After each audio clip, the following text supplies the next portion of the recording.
Okay, it's just Friday. Yeah, this is a bit of a bonus to what I normally stream. So these last few weeks I've been going on a Friday. Well, now switch to a Saturday, but today is Friday. Going up to the weekend, and I'm sat in Iceland, as you can see by the title.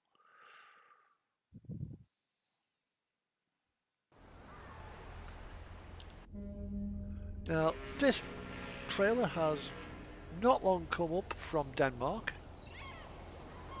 It was loaded up with wooden beams along with the swap box, put on the ferry and shipped over here. I've just backed under the swap box and on the trailer. The pre-trip was done earlier on.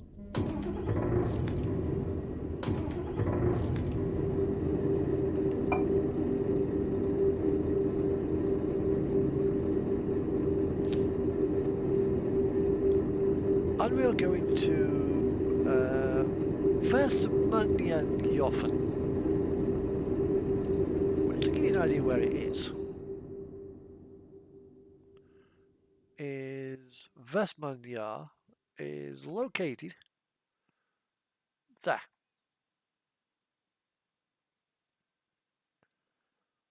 So there's another little ferry involved, just after Vic, a little short ferry.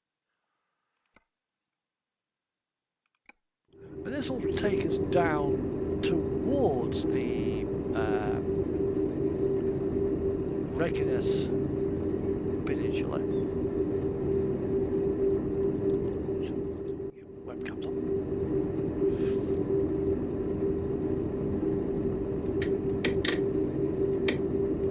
Lights on.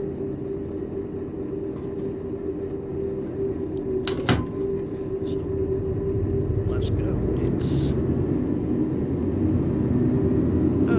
It's 12:30 in the morning.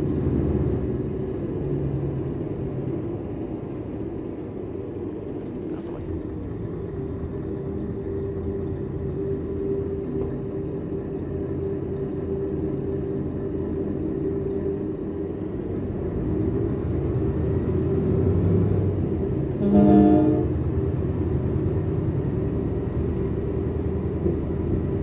Now you may have noticed the camera angle has changed slightly.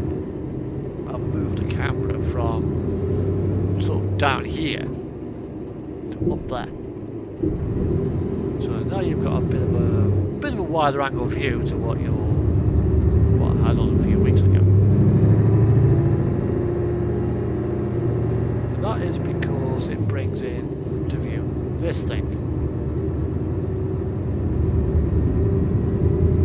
This is my latest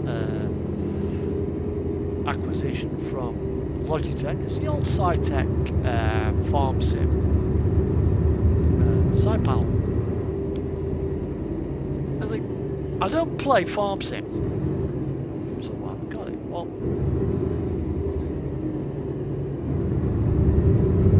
we've got air suspension coming. We've got various other features coming. And this thing allows us to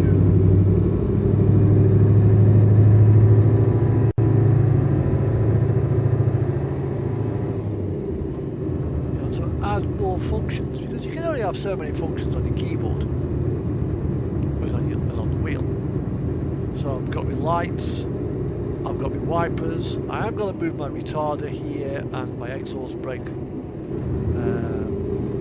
additional controls onto here.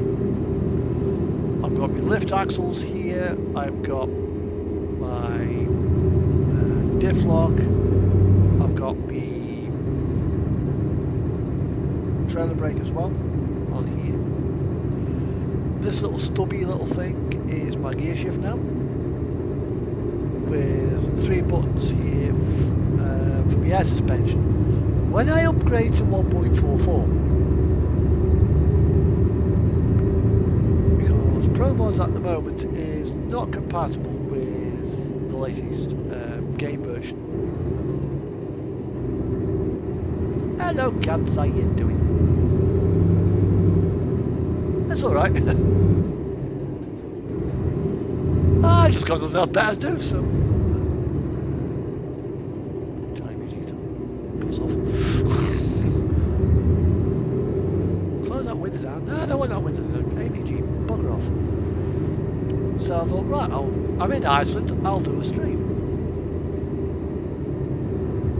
To make me text.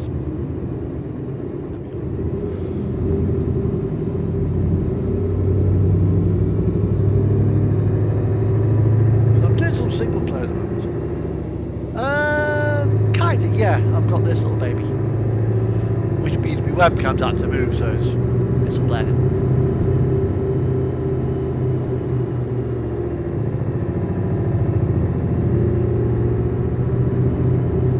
Got the farm sim side panel.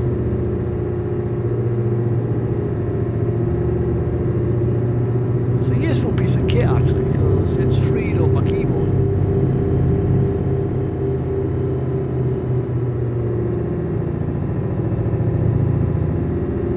What's this? I'm not doing.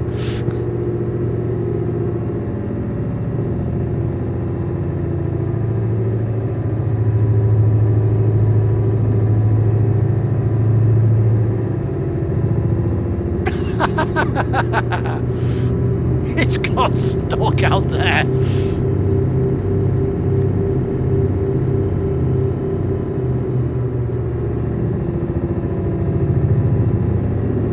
So I don't know how long this stream. I brought it, but because I'm still at 1.43, I can't use it yet. But I have brought it, so. A lot of people though, you're getting a little miffed about that. Oh, you forgot what about the Magnum? What about the Premium? This is a range T-tuning kit. I suppose you probably could save any parts onto the Premium and Magnum, but why? I've never actually seen a pimped out Renault Premium.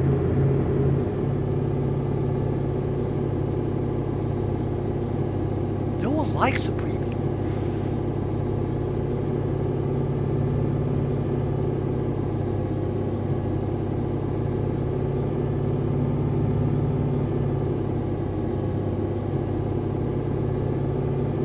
So, I mean, not many people actually now pimp out the Magnum. But once I upgrade to 1.44, I will have a play with it. I have seen some of the things on there that I don't like. Will it take me away from me DAF? Probably not. Hey up, Alex. How you doing?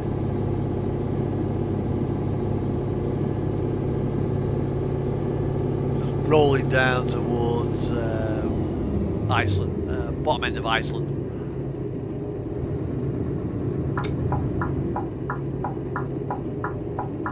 That's what I'll take my tandem out, so I'll stream my tandem.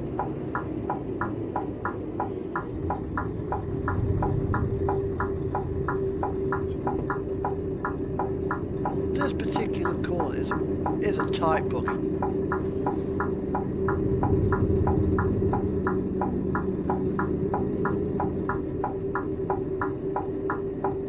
It was never meant for vehicles this long.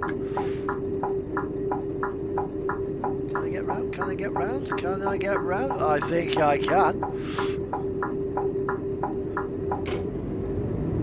Because promods isn't on 1.44, that's why. I've moved up on 1.44 on ATS, but I've yet to move on to 1.44 on Euro Truck because of promods. You know, with everything that I've got on promods, it's probably best for me to wait till promods updates. Then I can update and start putting it all into place as need be. I don't like the idea of hopping around, you know, 1.44 then back down to...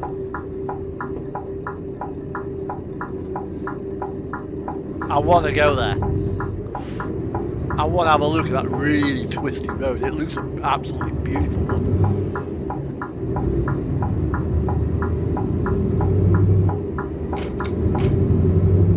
And if you know where to look, there's a hidden road that takes you to Arnold Schwarzenegger's house. There's a statue on the outside doing his one of his bodybuilding poses.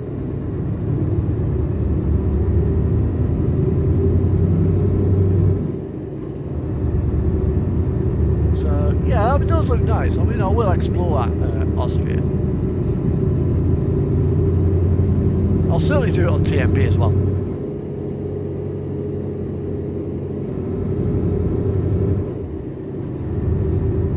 I've been saying there's a lot of promo stuff. It has been around a while. And I think, I'll say TMP, not TMP, SCS, they have upped their game in terms of scenery content.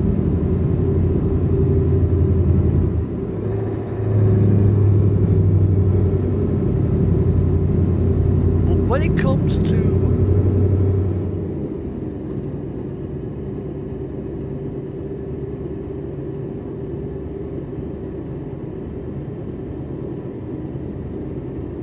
there's a few that you don't need to go over the grass. There are a few actual proper hidden roads.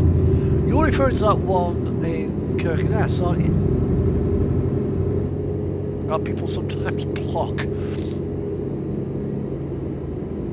Because it's not a hidden road, it's a driveway. It's X'd off at the bottom, so...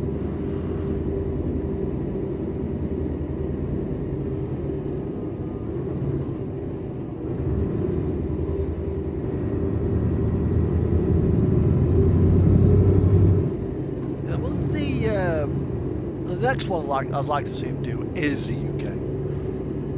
It really, really needs an update.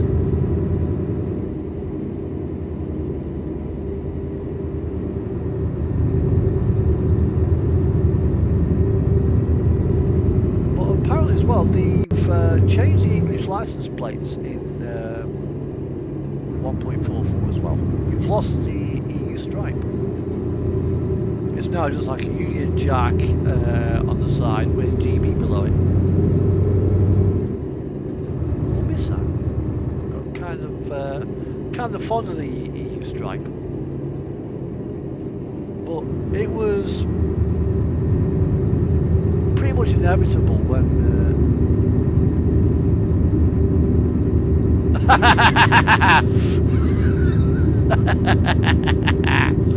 That'll teach you. That'll teach you to get a job with, on the media, on VTC. On promo, on TMP. Get yourself a position there. That'll teach you. It's like me when I became a bloody moderator, like, oh bloody hell. Why did I do this? For my sins.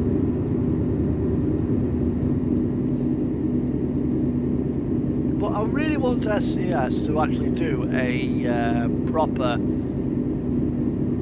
Northern Norway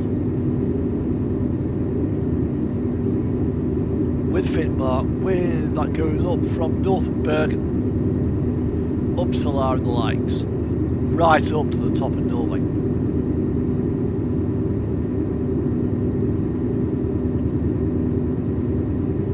Obviously there's no release date yet on Heart of Russia.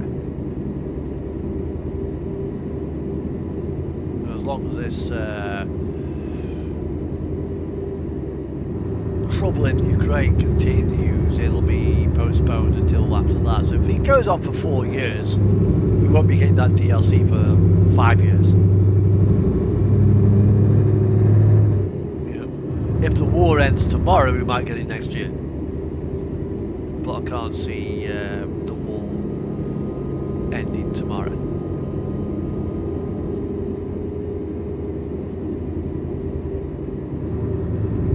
I was waiting for bloody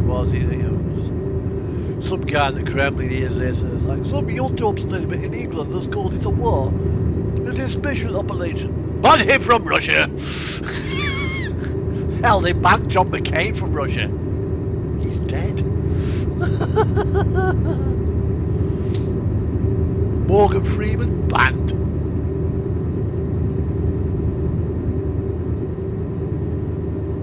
John F. Kennedy banned from Russia. He's been dead like 40 years, 50, 60 years.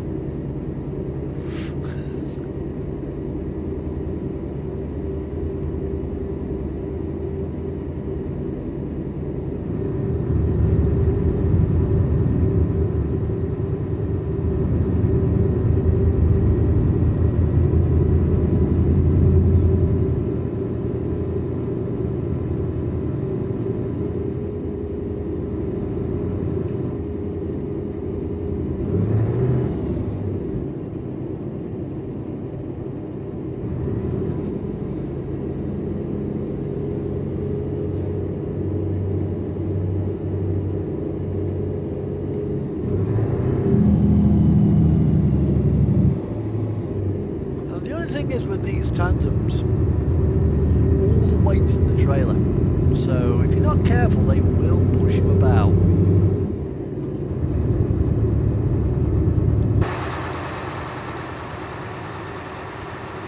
That's a truck, that's a trailer.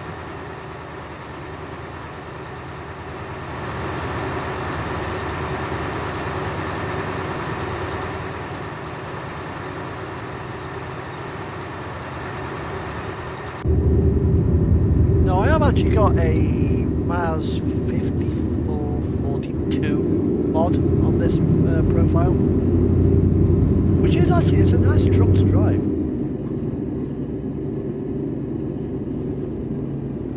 But it's also got a few accessories I can use, such as the TV antenna, that's from the Maz mod, and the TIR plate as well, that's also from the Maz.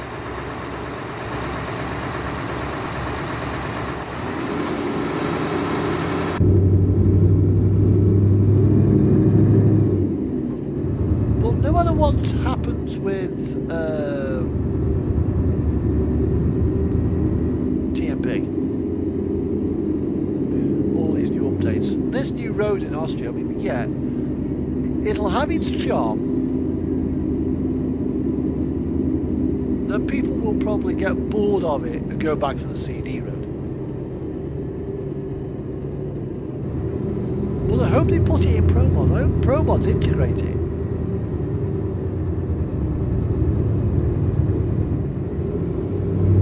That'd be absolutely brilliant.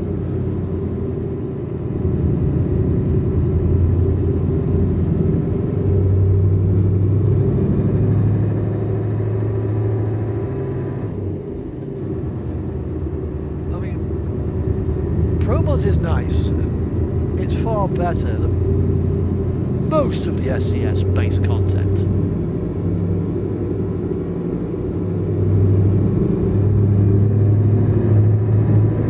It's got its faults, certain areas which don't quite stitch properly.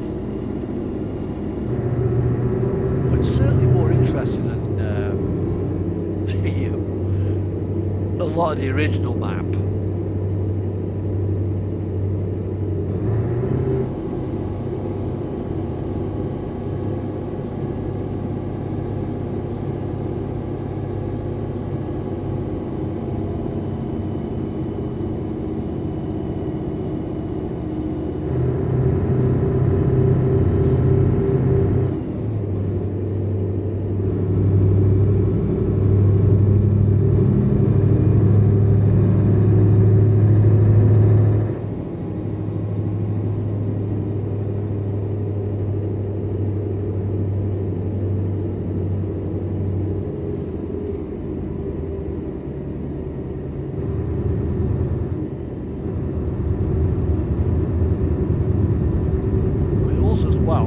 asked one of the people on the SCS forum. He's an Estonian guy. He's a guy who's actually responsible for building the trailer that I'm pulling. He's actually just updated his Ikari trailer mod, or rather, completely revised it as a new mod. It's absolutely stunning.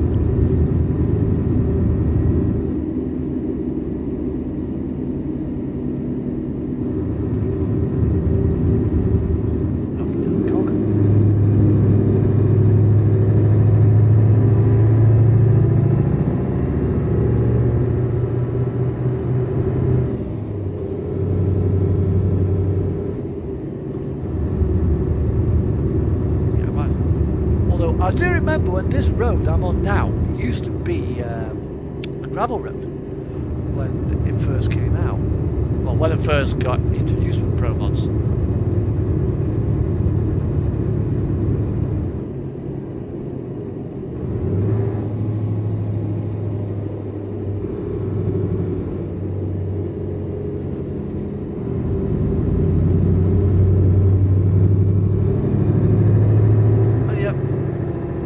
Sleeping on the engine hump. Lazy cat.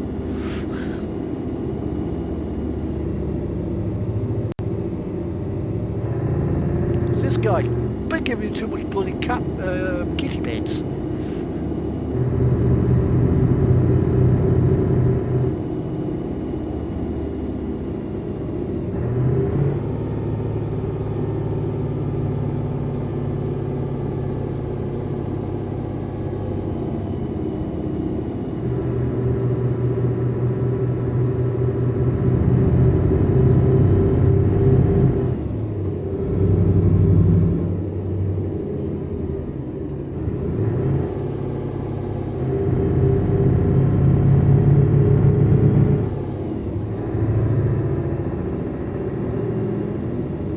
The hills are alive to the sound of a beat.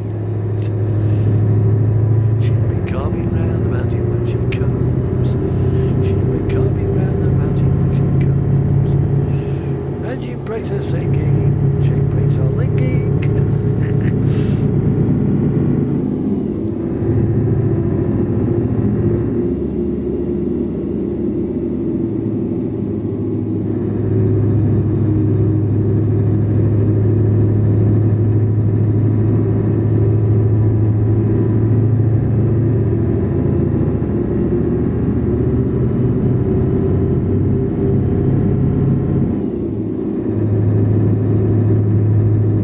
Sim rig here is about 170 quid and it's brilliant. I like it. It's a bit bigger than I expected it as well. It's only a small button box. No, fuck it isn't. It's huge. But I've also ordered off been in contact with Brian Davidson on Facebook, and he's the one who does like button boxes and the likes. I've asked him to make me an air suspension Wonderlead with controls on it for front and rear air suspension and a reset button on a 2-meter USB cable. And when I get that, I'm going to get a mobile phone cradle. It's going to go there and it's going to sit in that. It'll come up, air down, put it back. But then I'm going to have a problem. Why do I put this?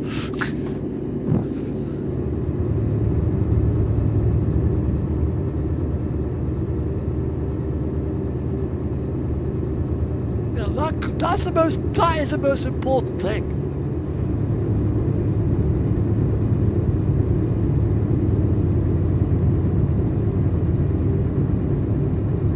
Okay.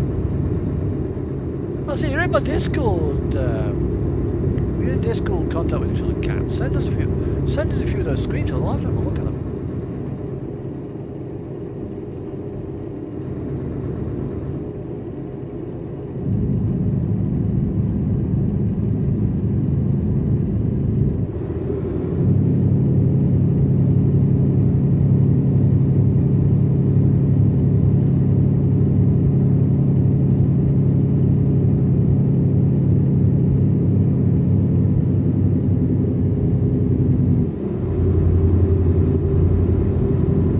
forgot as well your Triceratops plushie for ATS. If, because you have till, I think it's Sunday to do, to get it. You have to do one job to or from Gillette on World of Trucks. So I've just done that job. It's like, I'm on the notification soon. Oh, I've already got it.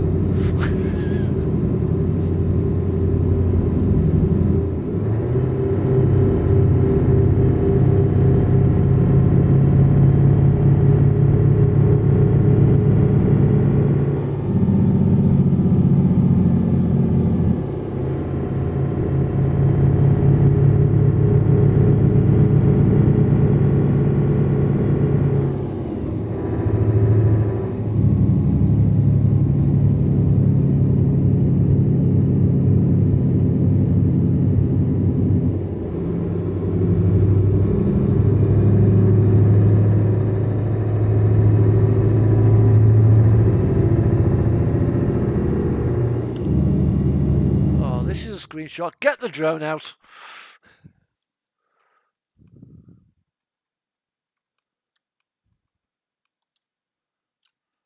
That is beautiful. Just swing it around. Early evening light. Alter the focus. Depth of field. Now the only trouble is with these trailers, these black lines aren't quite so defined, so I just have to put a little, annoyingly, I have to put a little bit of tilt onto the shot to get them on. I've got my daylight running lights on, that's the main thing. Oh yeah, my low beams are on. Yeah, I'm legal.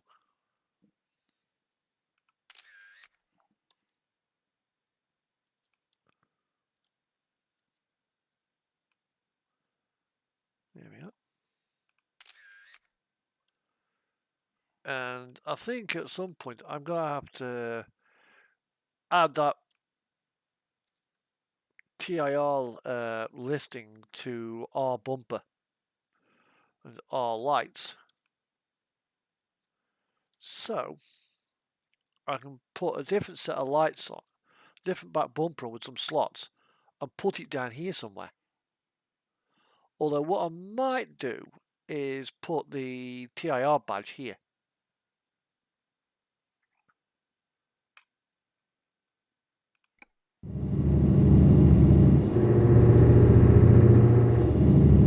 And I can see that also becoming potentially another accessory for SCS, because if the UK, if I'm taking a load, I'm going down to Turkey, for example, which isn't in the European Union, but I'm transiting the European Union. My load is, say I'm picking up in Birmingham. My load is put on my truck in Birmingham. I get given the customs paperwork. I then go to Dover. I get to Dover, hand in my customs paperwork. They have a look at it, they inspect it, they check it, stamp the paperwork, and they put a seal on the load.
by memory at the moment.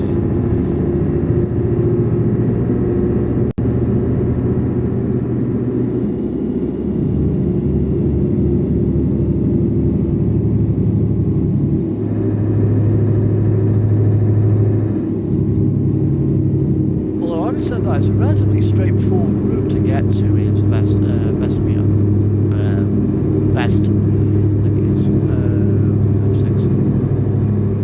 Vestmania, because it's just simply round the ring road, just turn off the ring road.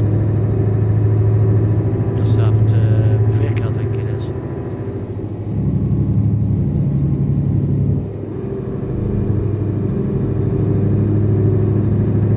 But there is signs that there could very well be a volcanic eruption.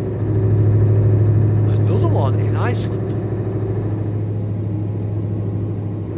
Same area of the last one, but closer to the town of Grindavik, because there's been some quite big but shallow shaking, showing that magma's certainly on the move.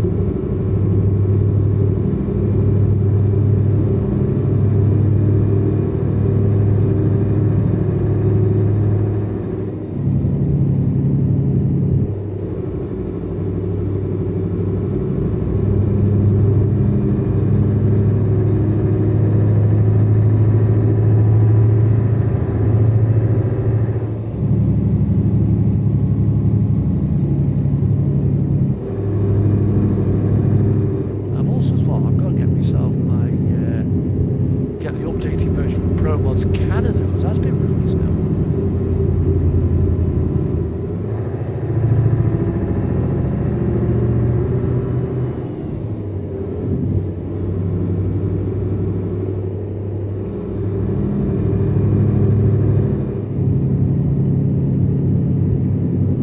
So I'll be doing a few jobs with this trailer, then taking it back to the ferry port to dismiss once I get to the ferry port.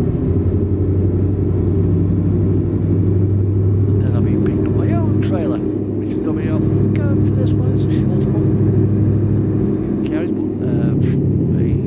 10-metre trailer.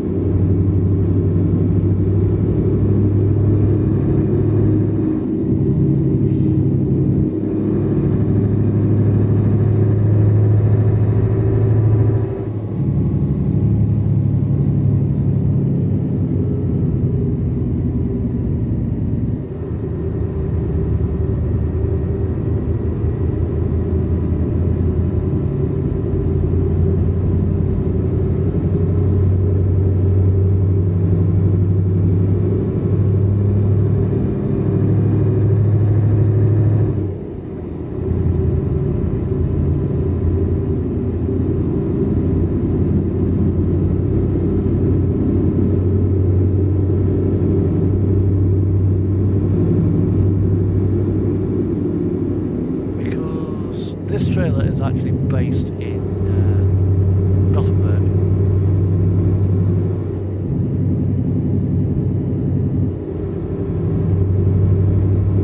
It's actually based in Gothenburg on another profile.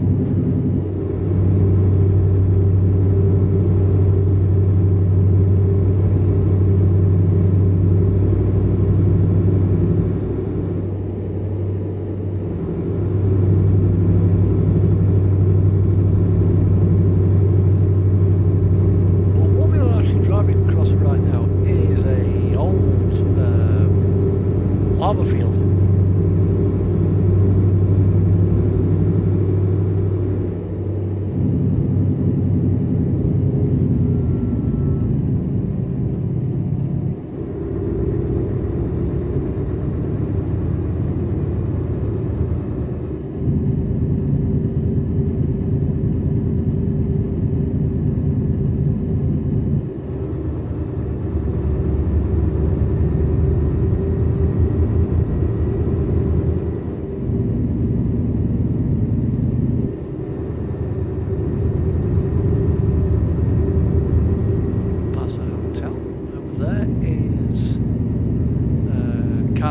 And yeah, that one.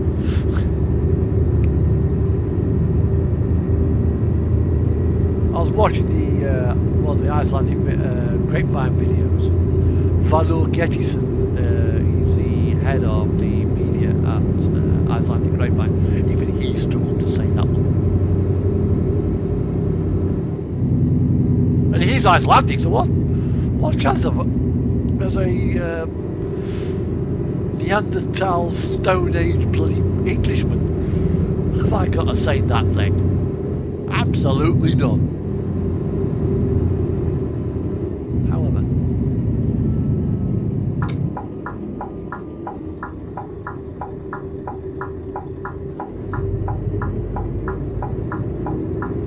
let's go pay some respects to Diego Geraldo, otherwise known as Volcano Pilot. Not that far to just now, cats. It's basically to Vestmannaeyjar, which is halfway between Vic and Reykjavik.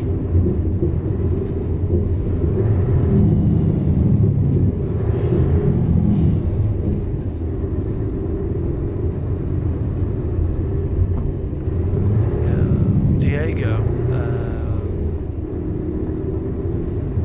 he was out taking some American tourists to on a sightseeing flight. His plane crashed.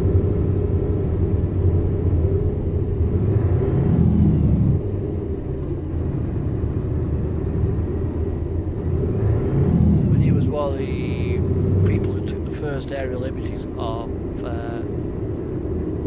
Foxfjall volcano from the air, like,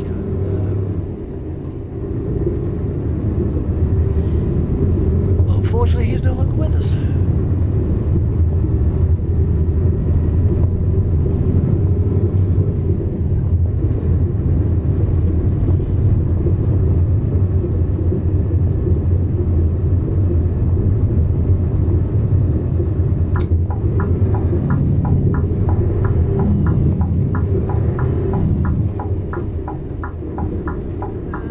Probably got another 15, 20 minutes on this trip.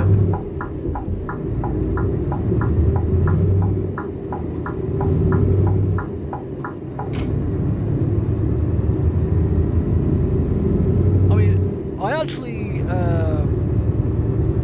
picked up this load in Finland, but because obviously for RP wise and stuff, I teleported the load to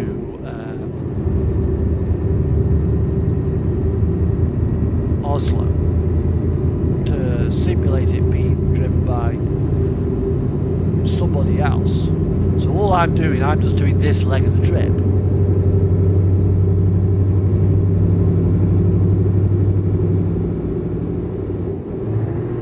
Now, somewhere out there,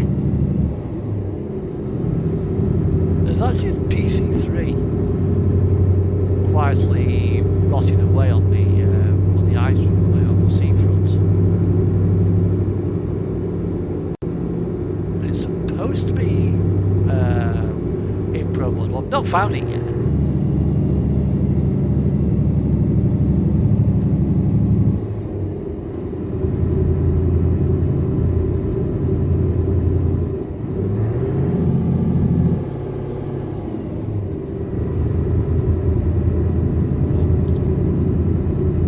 Another 213 kilometers to go.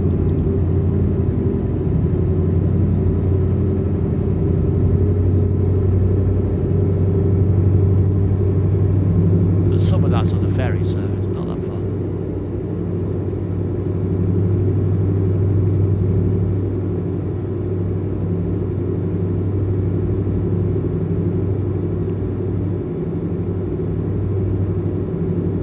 I've also as well moved, like I said, I've moved my subwoofer to down on the printer trainer, which means I can't put my feet on the bloody printer trainer, so I can't actually stretch my legs out, which is annoying, but inevitable. Not a lot I can do about that.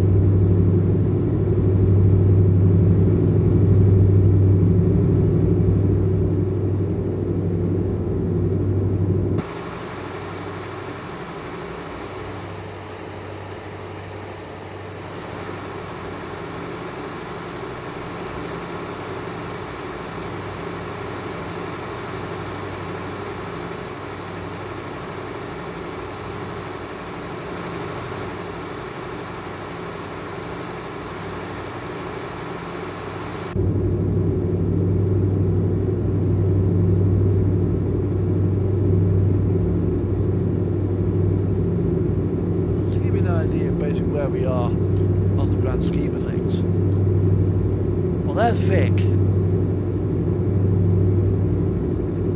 We go through Vic and round a couple of squiggles. Altogether, remaining 160 kilometers, about 100 miles.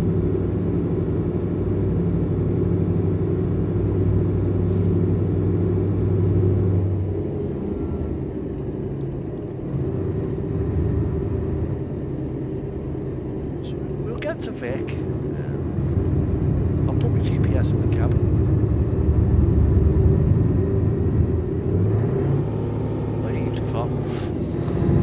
That won't do the engine any good.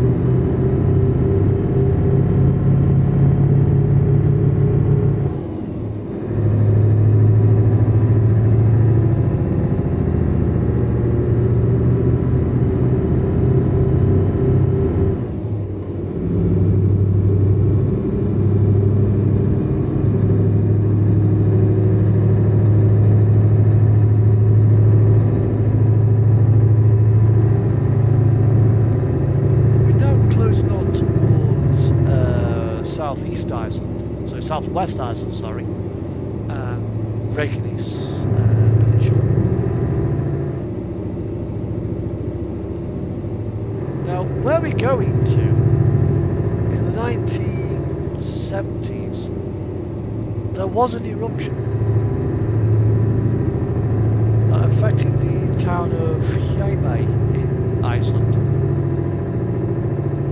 And this is the one where the locals use fire hoses to try and save the town.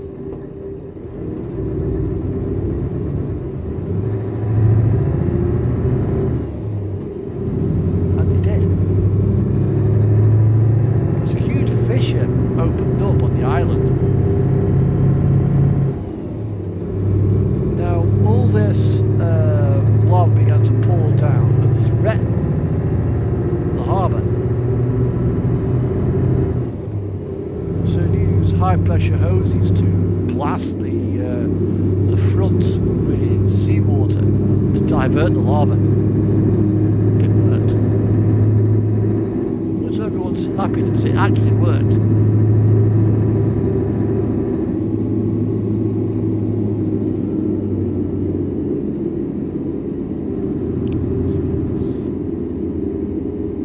I'll also grab some dino juice whilst I'm here.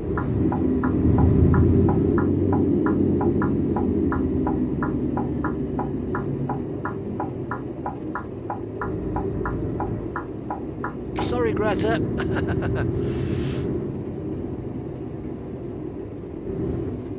Where was he? That's that.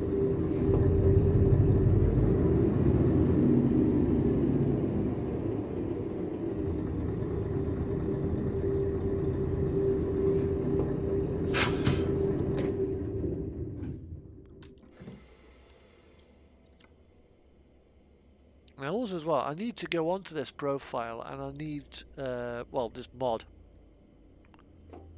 I need to edit all the fuel tank sizes. Because that's reporting as 1400 litres. How?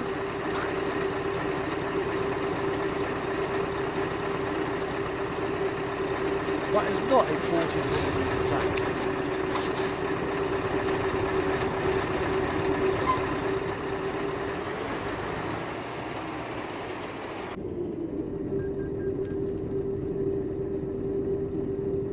Squeeze past this Fiat Ducato here.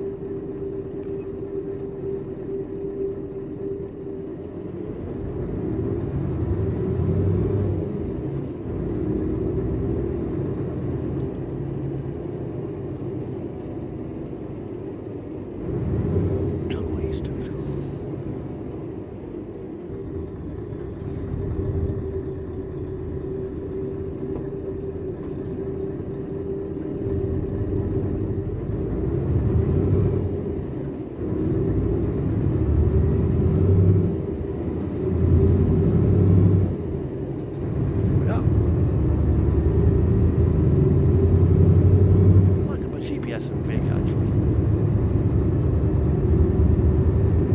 about Iceland, it's so easy to navigate around. It's pretty much straightforward. So everything's on the edge. I mean, you only really struggle once you get into town.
Montana is coming soon, and then we have Texas.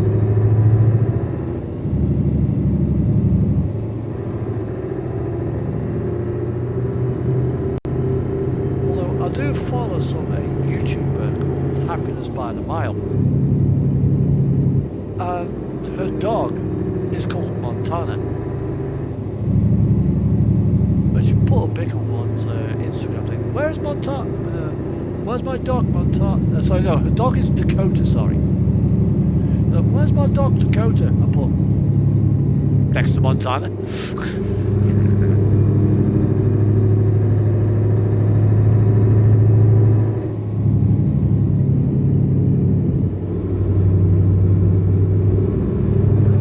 What's that? One more turning down here. Another ferry.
This takes us to investment yard.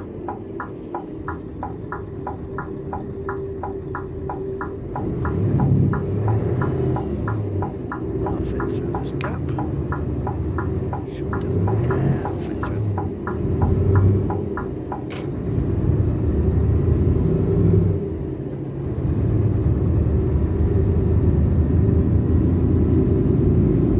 Definitely won't get that this truck around that car park area.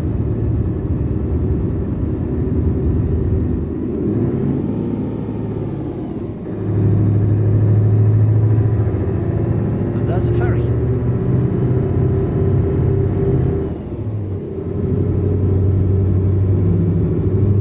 It's a rusty beatable tub, isn't it?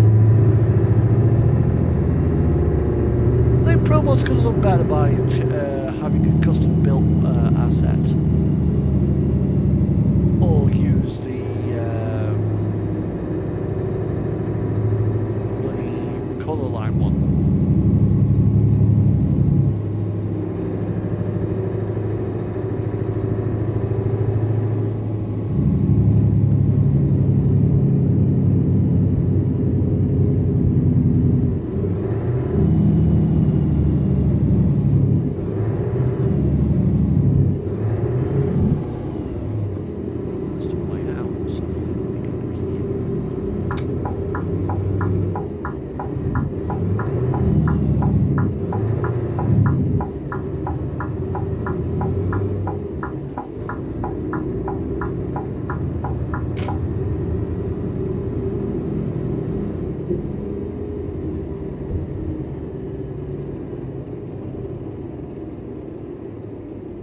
Right, I made a mistake here.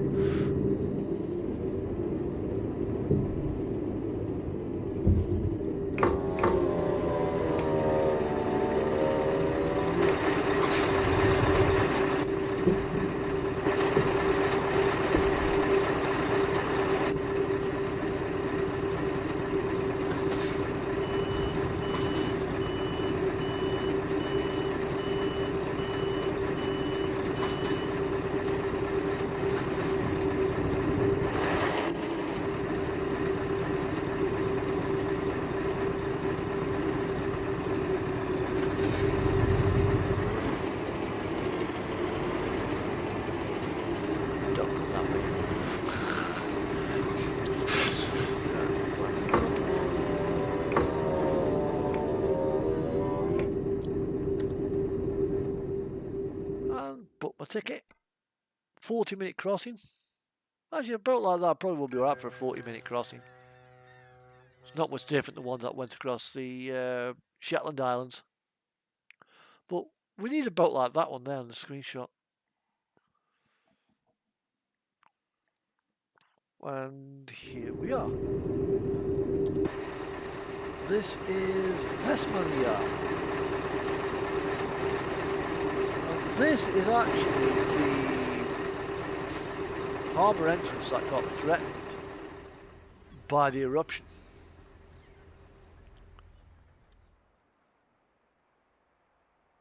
Because that's the crater that the volcano erupted from. And it opened up a huge fissure this way. I just noticed actually. The amount of times I've been here. And it threatened to close off this breakwater. In fact,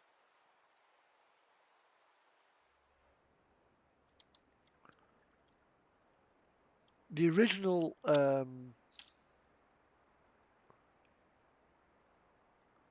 breakwater was back here. So all the lava that flowed out of here formed all this.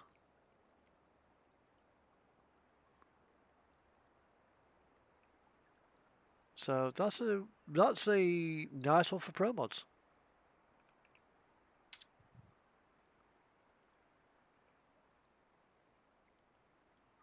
Right, so where am I actually going?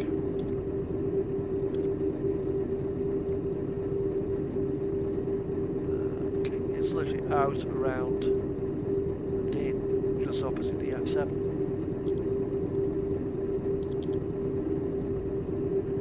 So let's just have a look at the map.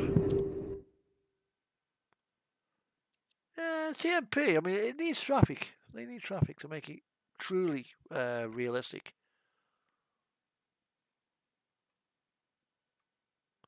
So basically I'll do out to the end, turn, and turn. So out to the end, right, right.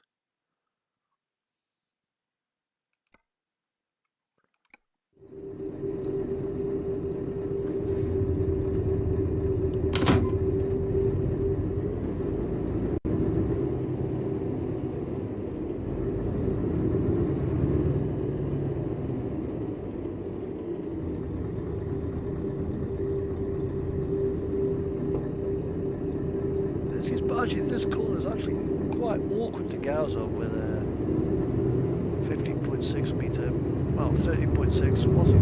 Yeah, I'm through, I'm out. Yay!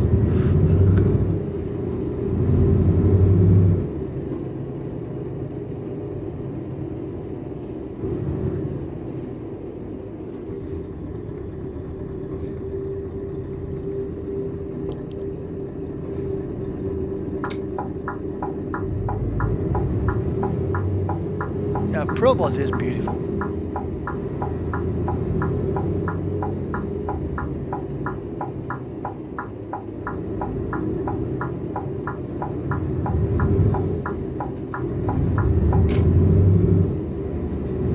And take another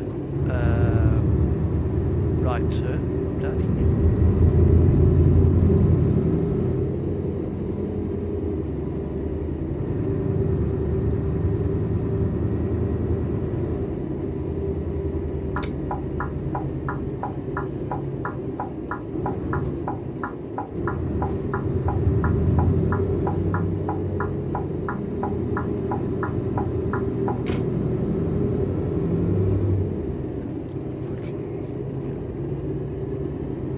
Just down here.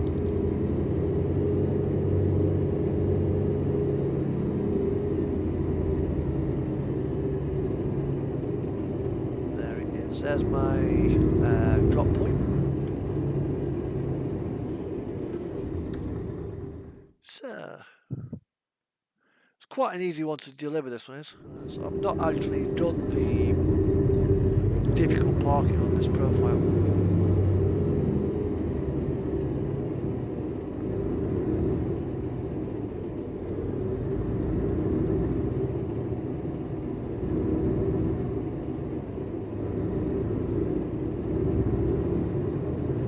Which means it'll automatically flip me around.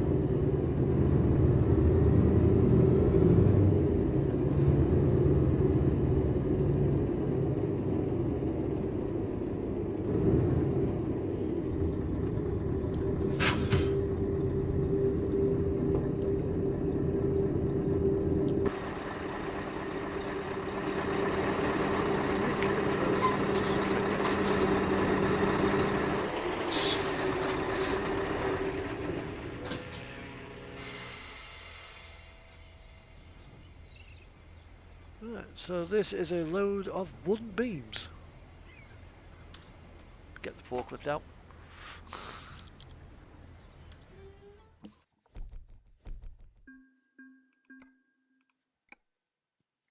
Hey up, Jay. How you doing? How you doing? Kirkwall, Lamar, Greece. So it looks like we're now going to Reykjavik Town Centre to Nordic Cargo Handling. Could go to Kirkwall, but that's a bit tight going down there.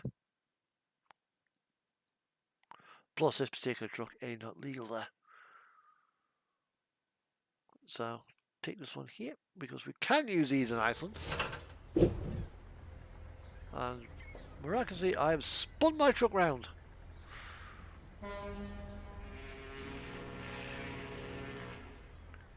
So let's go and get my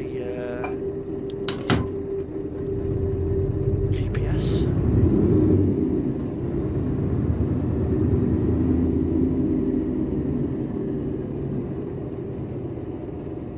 Which is actually from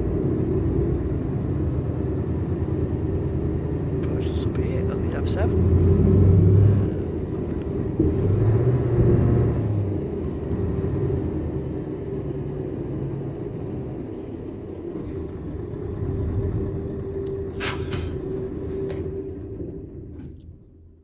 Right, let's see. Truck configurator and accessories.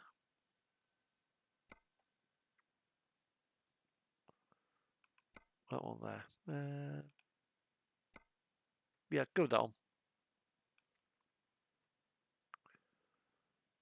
I'm not going to put the new one in the dashboard, don't really need it. And there, standard steering wheel.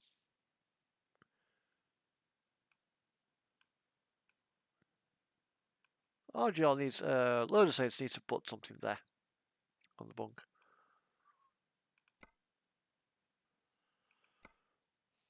To make it truly useful. However, that is that.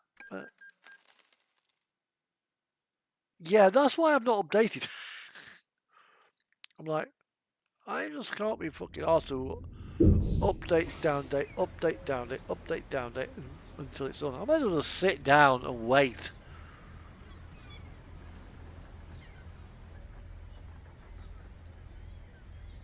It's a lot less bloody hassle.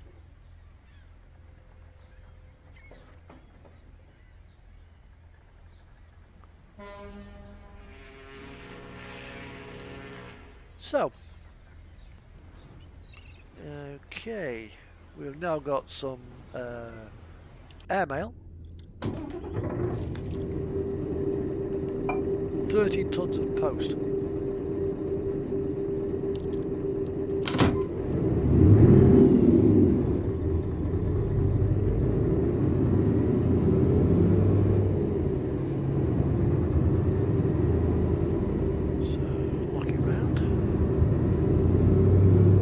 Back to the ferry, then up to Reykjavik.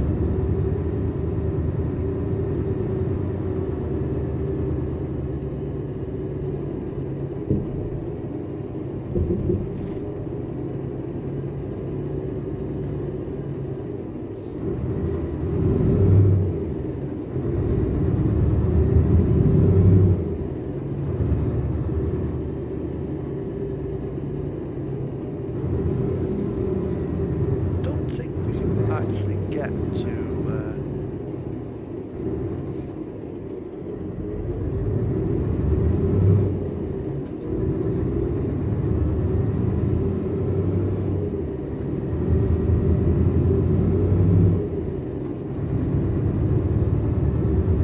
I didn't take that long to get mine set up actually. I mean, that's one of the reasons why I've got this baby. But I'm getting something made by, I've asked for Brian Davison to look into making for me a little wander lead.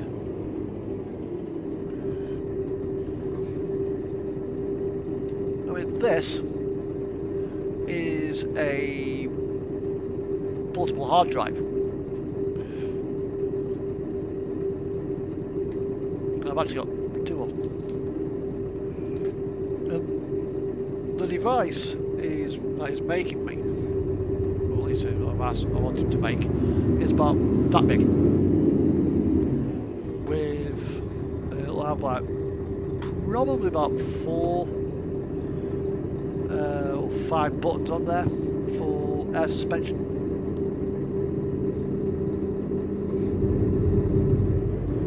One to centre, one for front up, front down, one for back, rear up, rear down. On a 2-metre USB cable. I'll get myself a phone cradle that I can put here.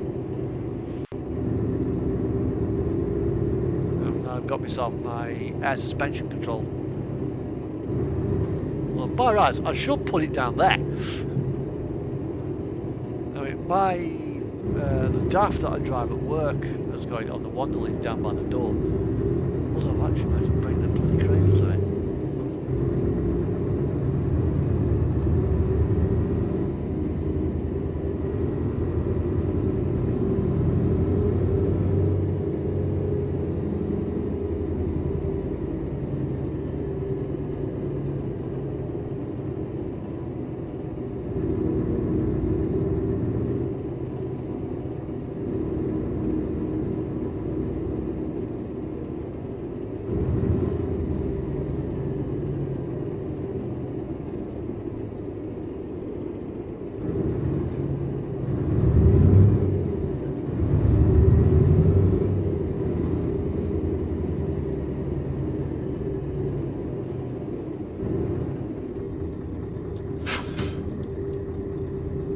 Yeah, I got this, the Cytec Farm Sim side panel.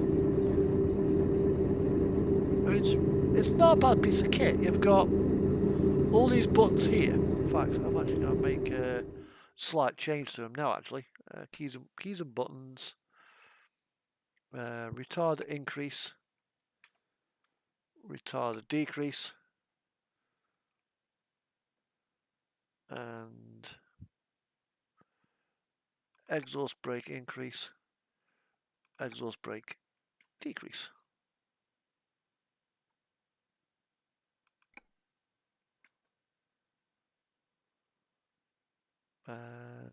B there, boom.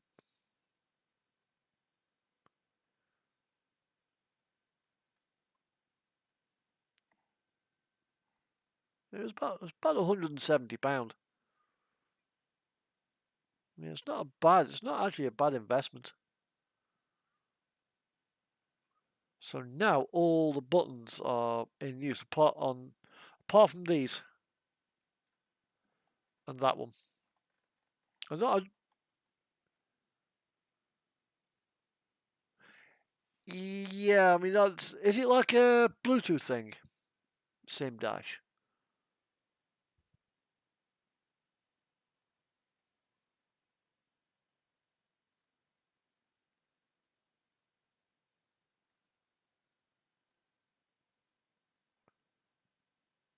Actually, dashboard map mode.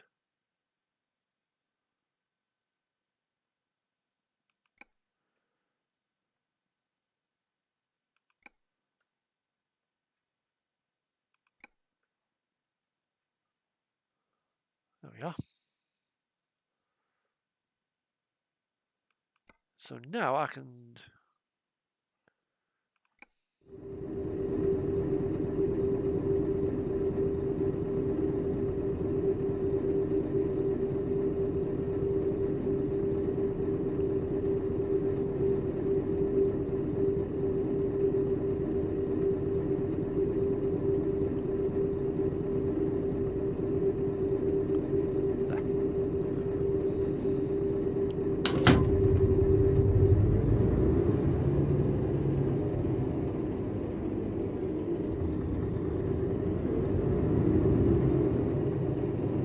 Similar sort of layout to.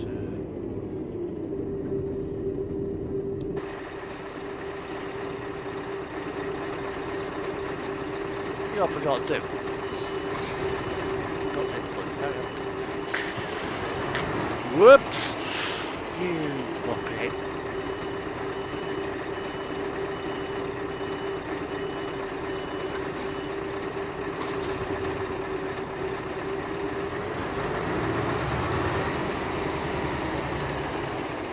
That's weird.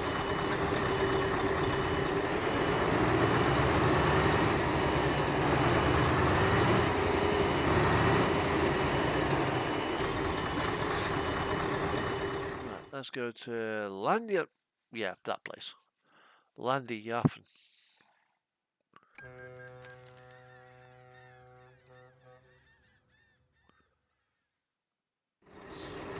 So we're now here. Back on the mainland.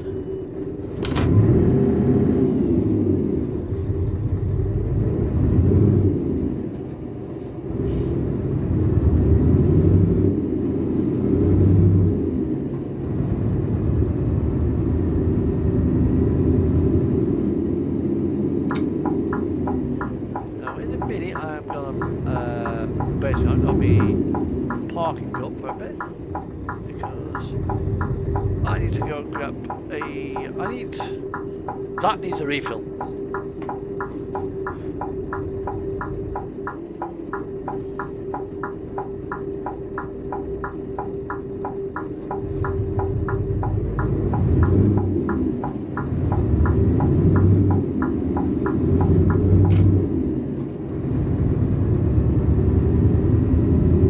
So I'll be going down, I'll be getting a refill.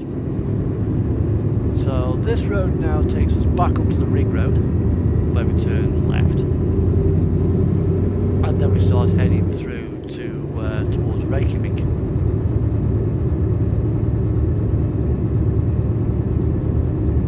Into manual mode, knocking down a couple of cogs.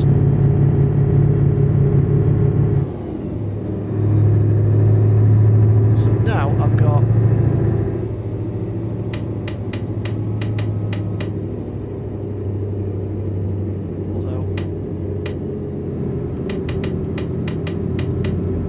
Straight up the top button to go down, the bottom button goes up.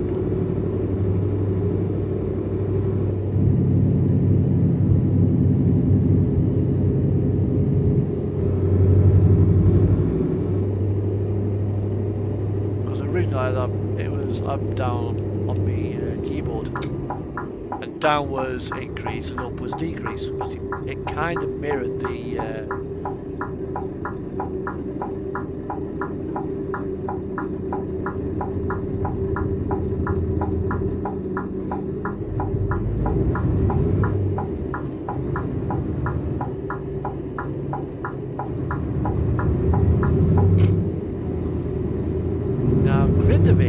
down here. And if you were to, yeah, what's that? There's actually no, Grindavik's up here actually. There's Thorlaxhofen. Yeah, so you got Grindavik down here. And the fish that was actually came out of that volcano that's nearly cut off Vesmania the fissure ran this way, which goes straight up the Reykjanes Peninsula. And the volcano that erupted last year was down here.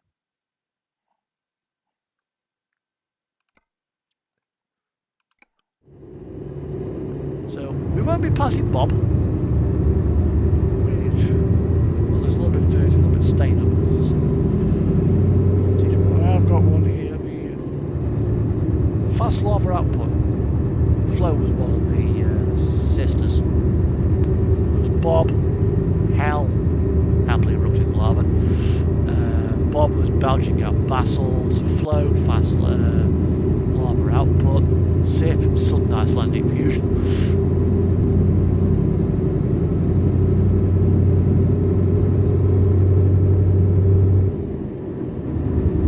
Rag was like really awesome geology. No, I was like, not again, really?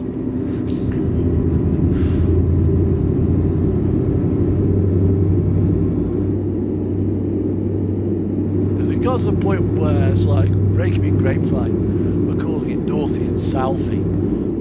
Then started calling the main vent Bob.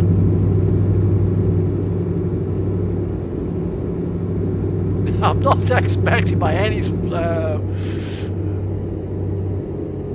standards the Icelandic Meteorological Office actually called the Geldigadir volcano Bob. Mount Bob.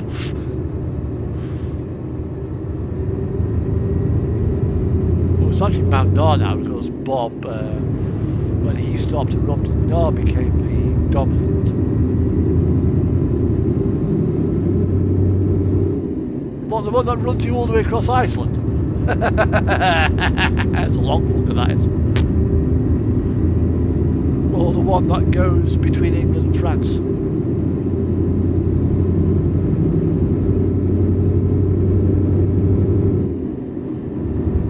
I am hoping sooner or later they actually open up the other end. Because to get at it from the southern end, if it's the Icelandic one you're talking about, you have to break a few road rules to get onto it. You have to go the wrong way, which is burnable on TMP. Although as far as I'm concerned, they're driving on a hidden road that isn't actually meant to be in use. It's not on the map.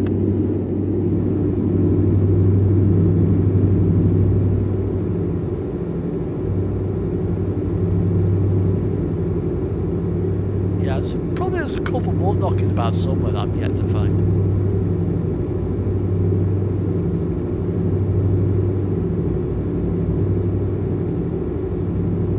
Oh, this is an 8-speed box. Okay.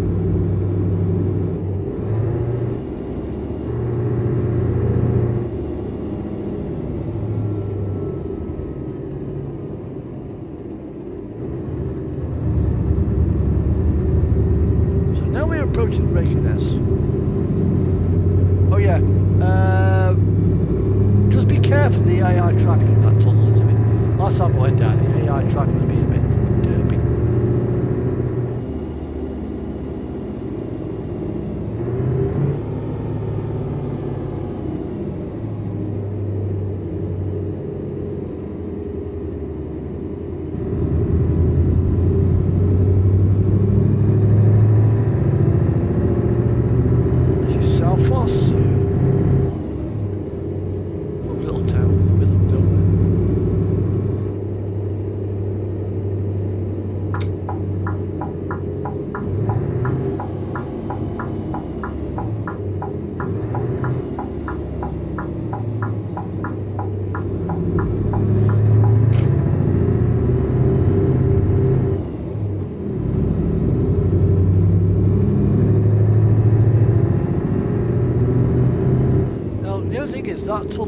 not actually exist in reality. There's no way they could actually do it because it crosses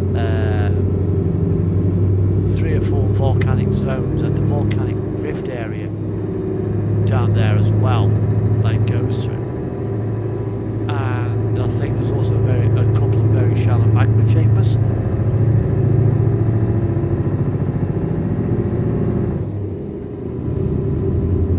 Imagine that you're digging through with your tunnel boring machine, shooting through the basalt, and all of a sudden you burst into a magma chamber. That's not going to be good.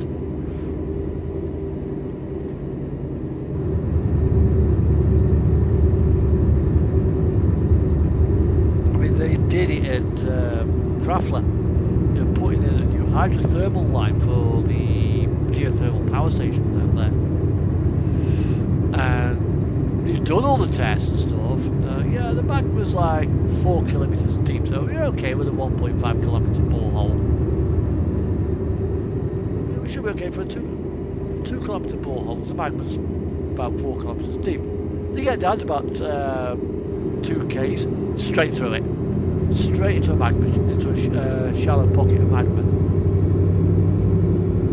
Oops. Kind of ruined the borehole.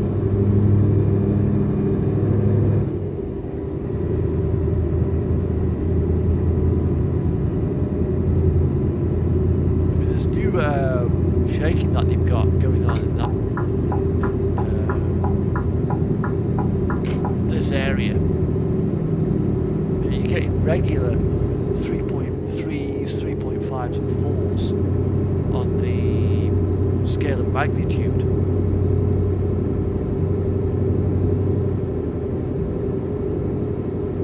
And there's a lot of them.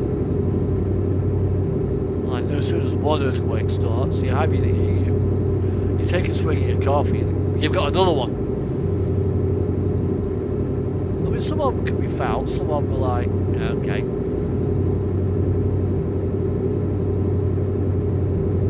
But some of them are like really shaky. And last year when the volcano there erupted, these had around about 3,500 earthquakes. Then they had the breakout, which formed the Galdigidir cinder cone.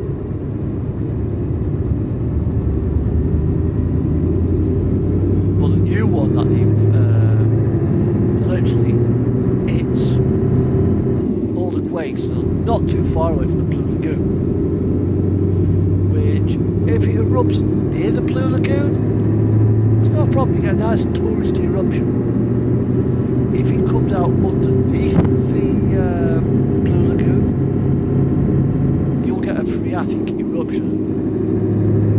God help anybody who happens to be swimming in the Blue Lagoon when that thing comes up, because the water, which is normally about 15-20 degrees, will boil instantly. And anybody who's in there probably won't be in it alive.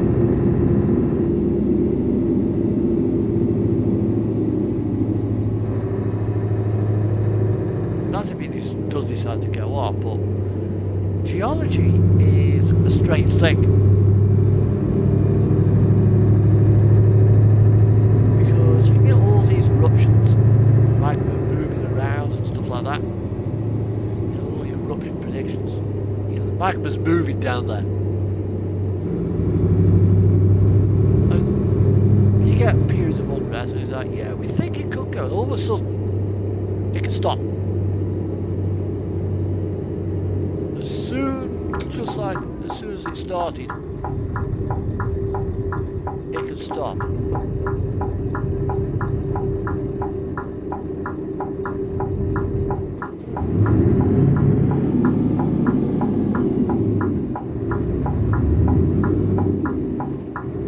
Yeah, so nobody really knows what's actually going on down there. We can only surmise, guess, by judging by the pattern of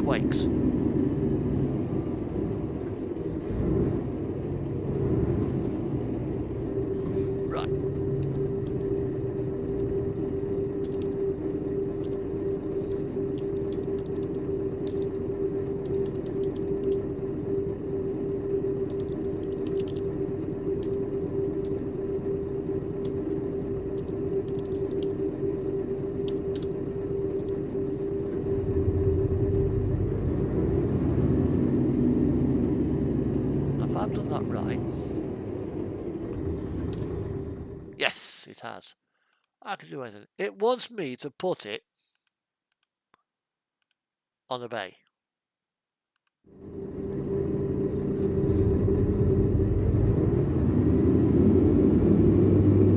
There. Now that's going to be quite entertaining. It is doable.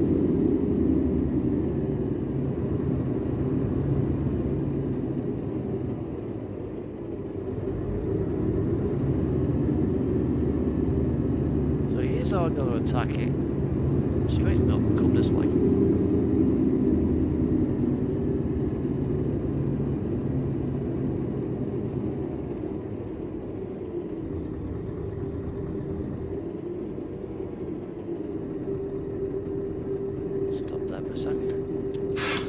Handbrake up, make sure the truck does not roll away.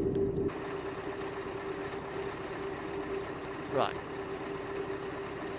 I'm now pretty much there, so what I need to do is come forwards with a bit of right hand lock on. That will get the draw beam off to the right. Now we need to back up straight. Dolly straight, relatively straight. That will then cause my trailer to skew round. So, let's just turn that off there. So now I'll go sort of this way.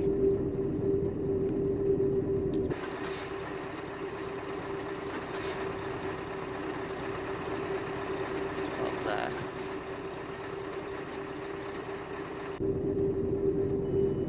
Pull the truck into reverse. Open the window so we can see how it does look. Right. Now, watch the shadow. My trailer's now starting to swing round.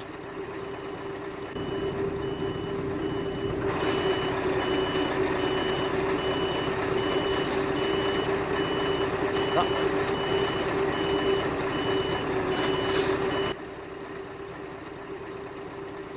Well, I can't actually see where my trailer is right now.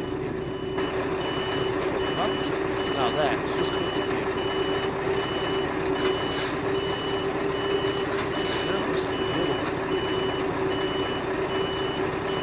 other way.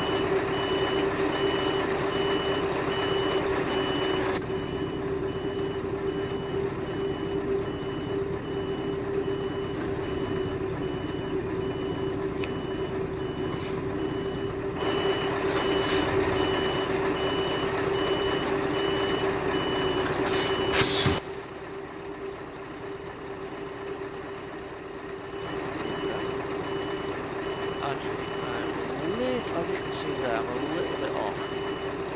Front's where it needs to be, but the back is way off. So, reset.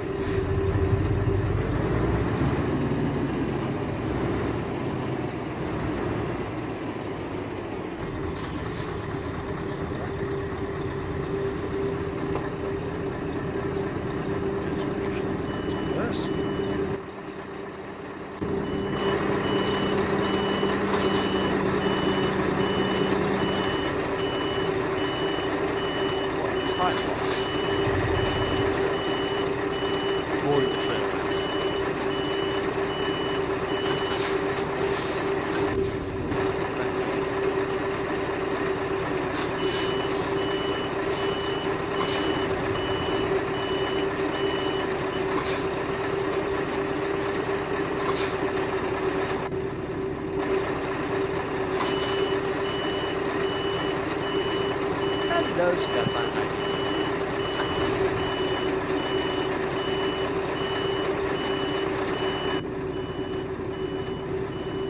Driving these things is not easy. Knowing you're probably used to driving one trailer. Although technically it's one trailer, it behaves like it's two. have to think about how to reverse.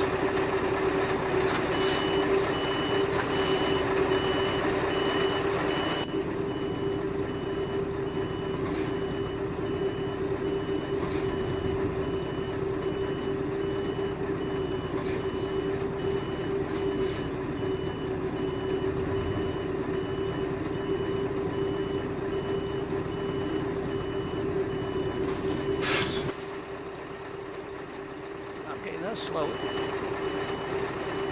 This matter. Still not perfect.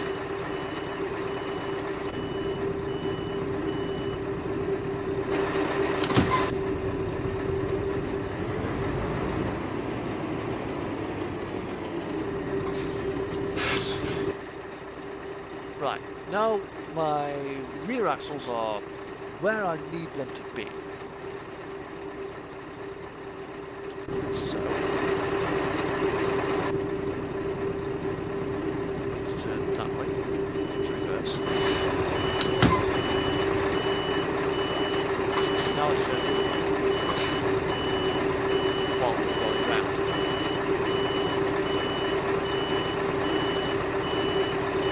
Now the dolly's just disappeared. The trail's just disappeared out of sight. Quick. Get out of the book. We'll have the... It tells me it's going where I need it to go, so we'll work with that.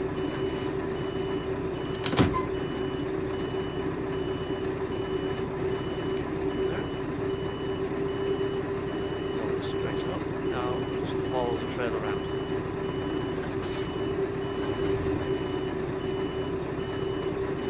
Just stop that.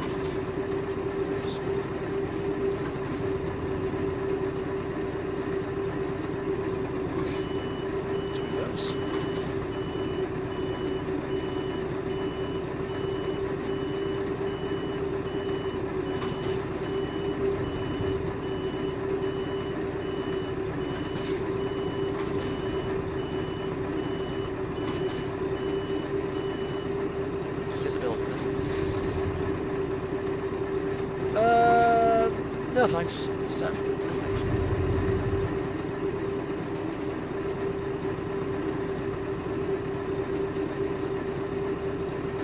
Besides,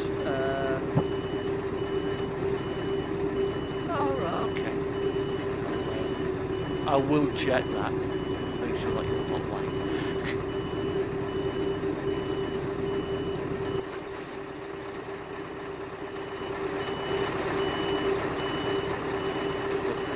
The language of this channel is English.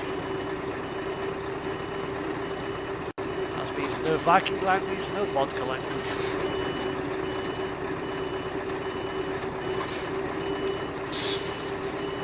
That, I think, is it. It's on. It's on the ball. It's in.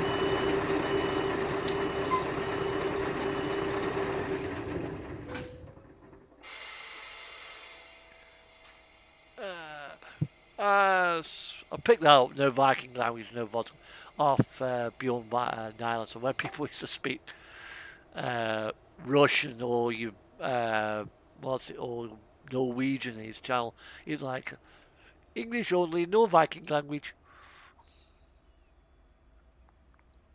But nobody else can understand it. Right. And this is a successful delivery.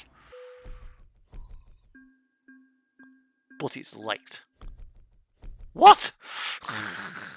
30 minutes late. I must have been all up dicking around in here, trying to get the thing shunted out. Right, okay. But it's there. And when you work in the... thank you.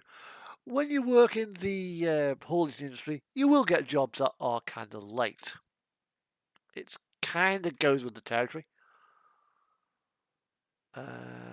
What have we got? We got Berlin Dance. So these are... I mean, I could go to Berlin. That would be nice. Klaxvik.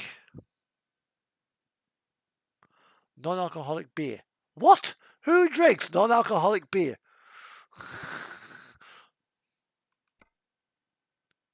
Graphite grease. Sheep's wool.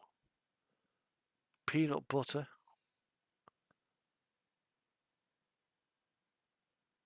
Yeah, I think I'll take some peanut butter to Berlin. Well, technically, this trailer shouldn't. No. I am not on TMP. Because that truck is definitely not a TMP truck. And last time I checked,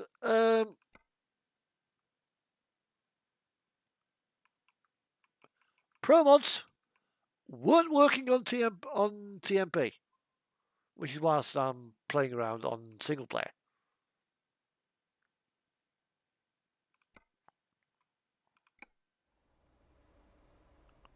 So we'll clear the dock, clear the bay.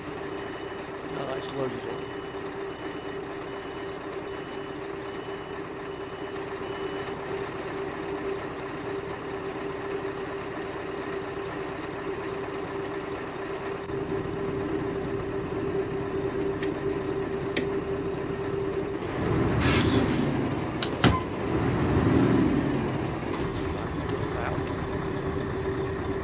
Go smart. I think I need to be driving.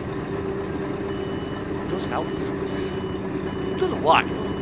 There's something about being in driving. Can't face a vehicle.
Is though, cats, it wasn't damaged.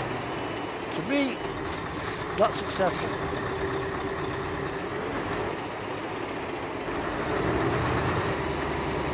I mean, come on, I mean, this profile's got 130 million kroner. A few late deliveries going on, doing it.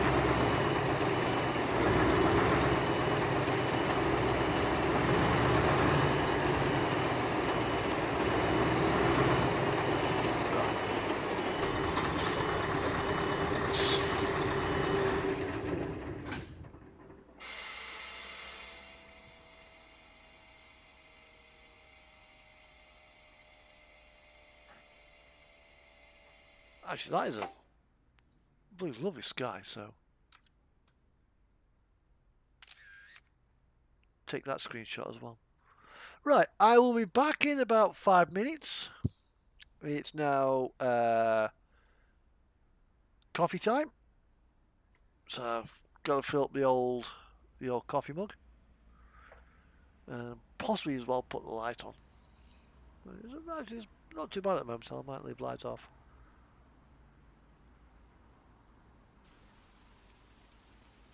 Actually, and this is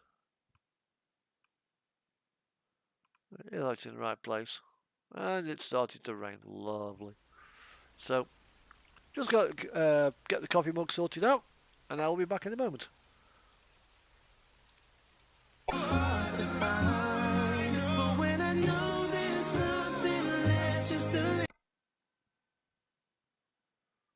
Oh, what's that bit?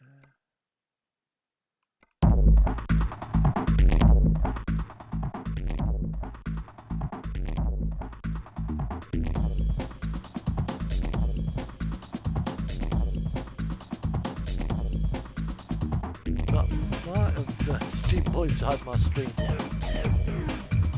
That ain't a problem.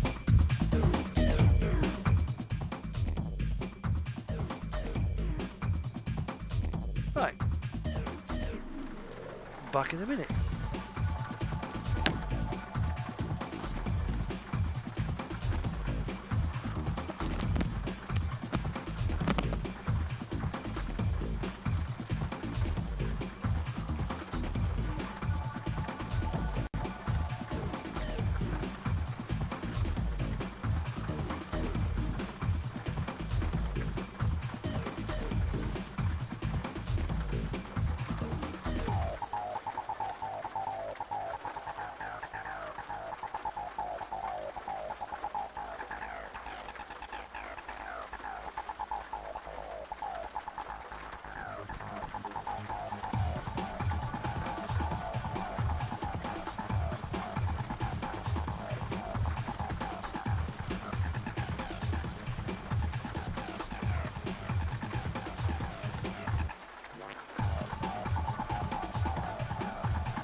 back. Got my... Re-angle that. I might do that a bit. Right. Got my coffee. And I've got my snacks. Got no cookies though, so we've got Doritos.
Off now to Germany.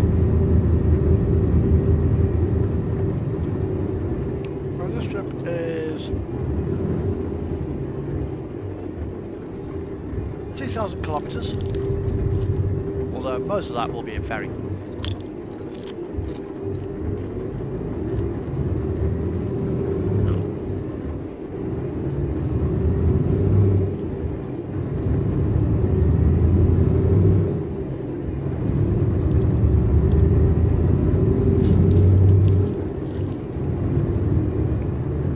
Blue ones.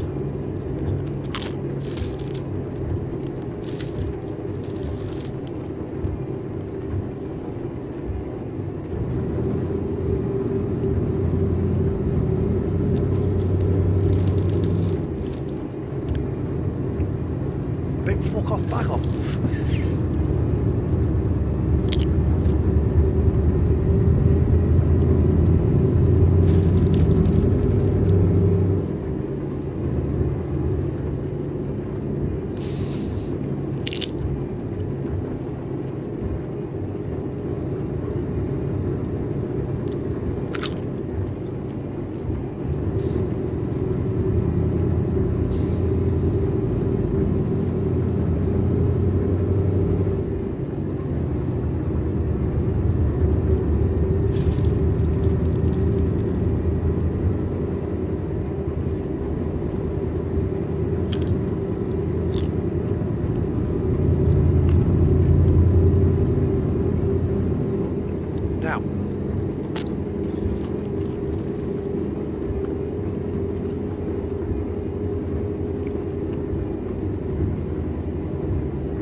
My favourite colour Pringles.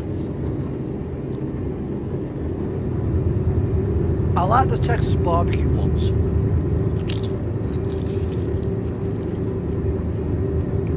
But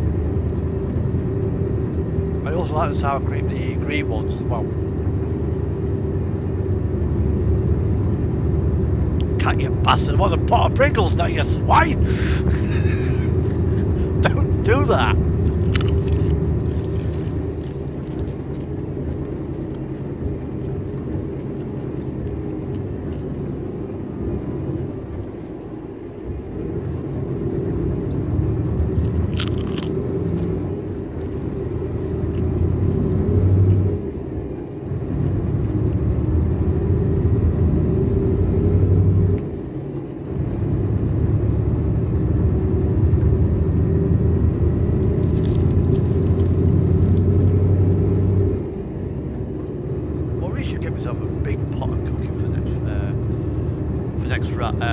Mind you, I might nip down to shop tomorrow and get some bloody cookies for tomorrow night's stream.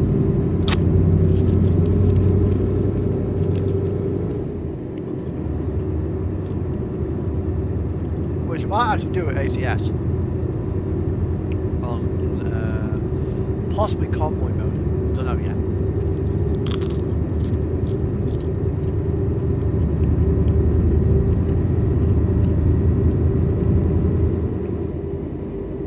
there might be another single player section. Although, if promods update itself,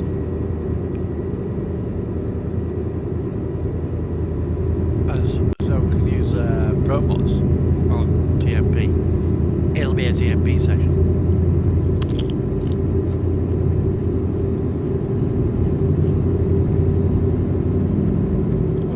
That upgrade TMP, downgrade single player, upgrade TMP, downgrade single player.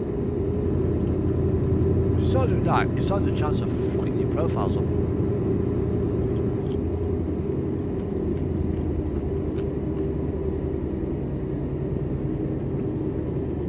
Yeah.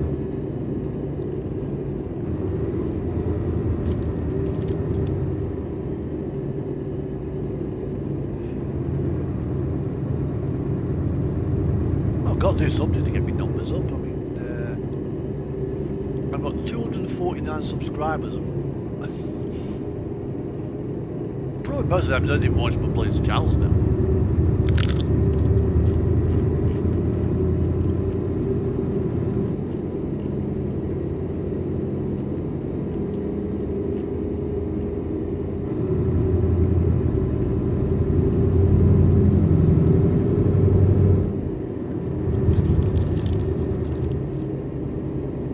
My plan now is to take this load to Berlin, then potentially might buy a Renault.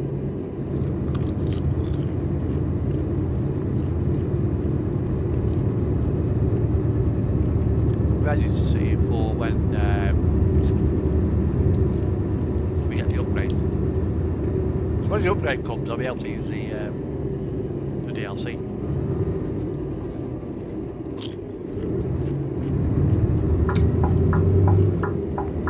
Apologies, yeah.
Best combination, we'll say, not the worst.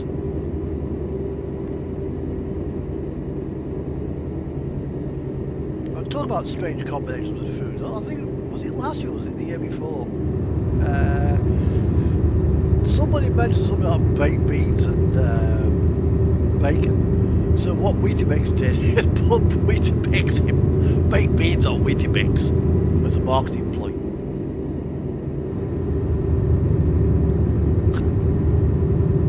Who would have baked beans and Weetabix?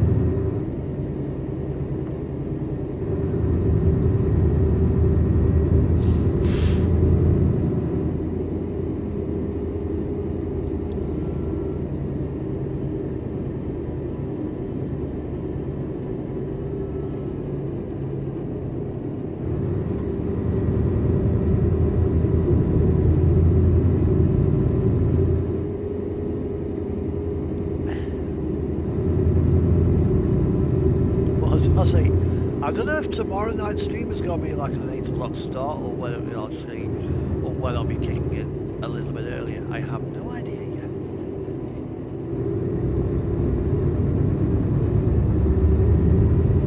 Well, that get my phone fixed. My Samsung Galaxy AO2.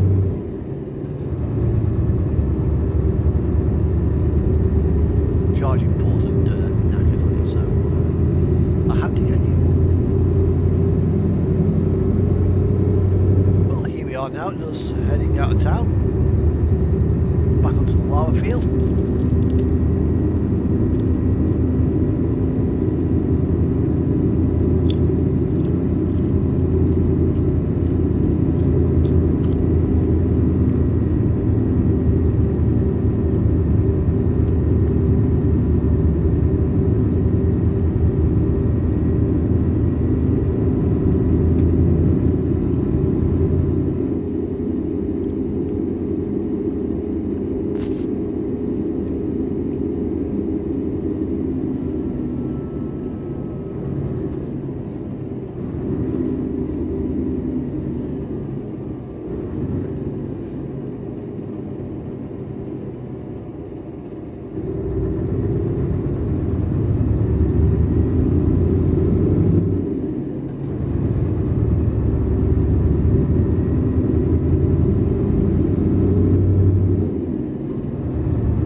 It's got two distinct climbing zones.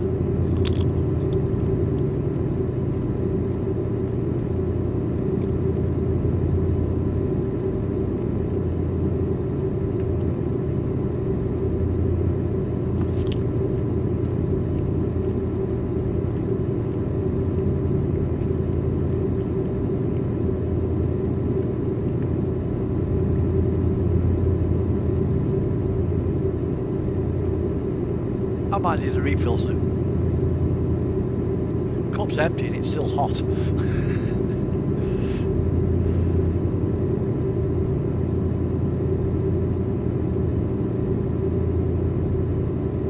So the run that we've got to Berlin will probably take us probably about an hour, I reckon. Once we get hour and a half, something like that. Because Iceland is, strange enough, it's a massive country.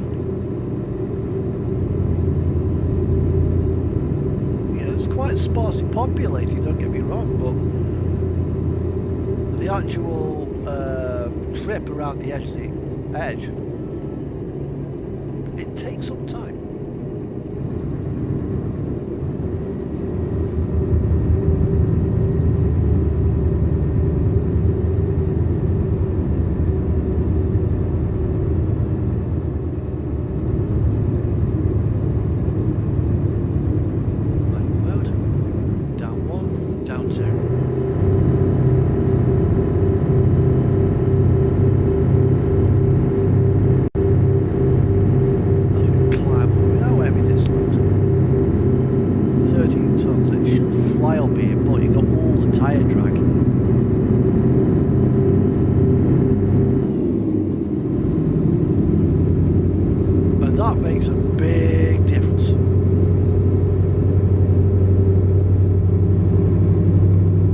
This truck's only got an 8-speed gearbox as well, so it's not a massive amount of gears.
the pass.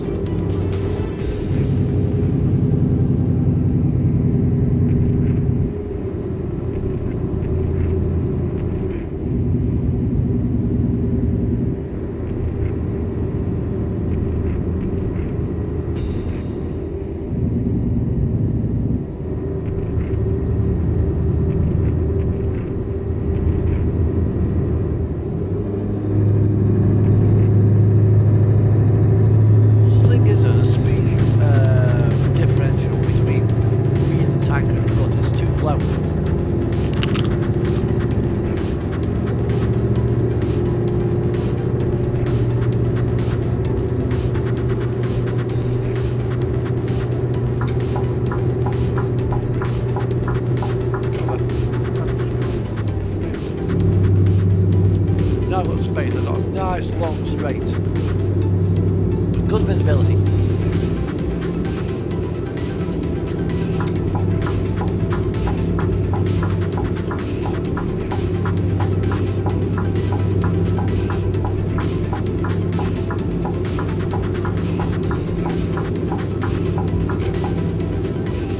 Now in Holland, believe it or not, that what I've just done is actually illegal. 25.25 meters across, so I'm not actually allowed to overtake.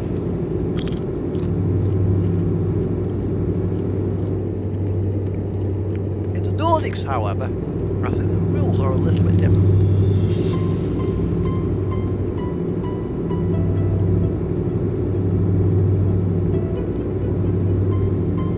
Yeah, because they've been using these kind of vehicles a lot longer.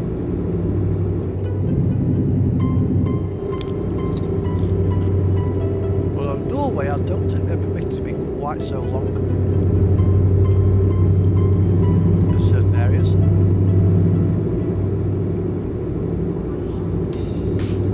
No.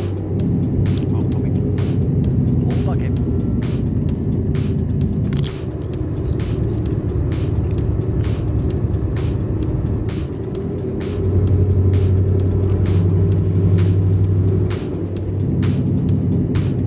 Okay, cats, have a good.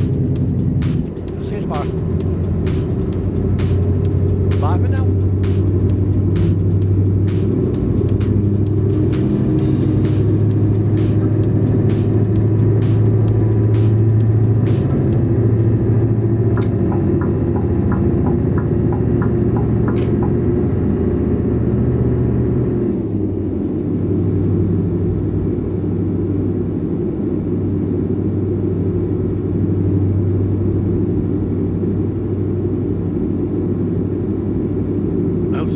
Past that one as well.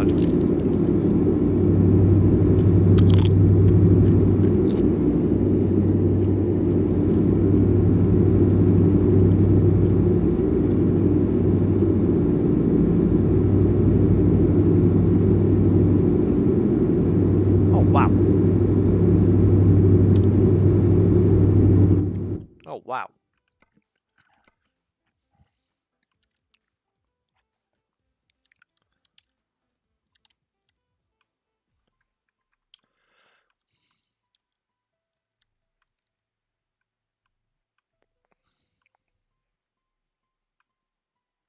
See if I can just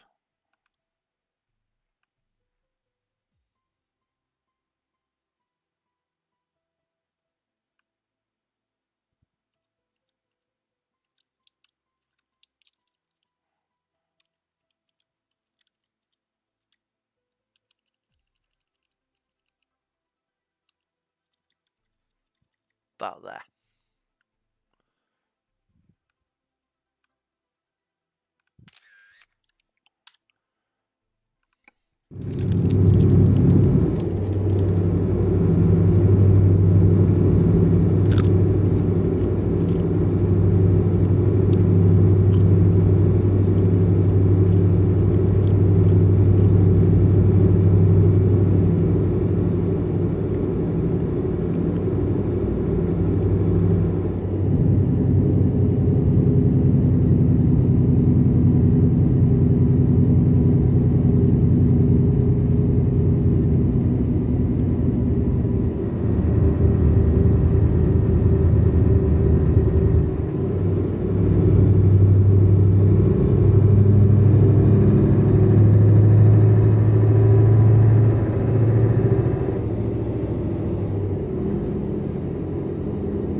one ferry, I think, that connects Iceland with Europe.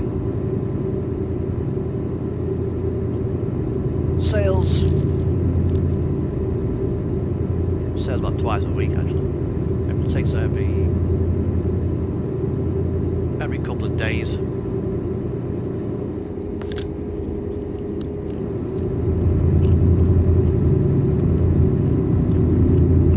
Well, there used to be a service that used to sail from Scotland.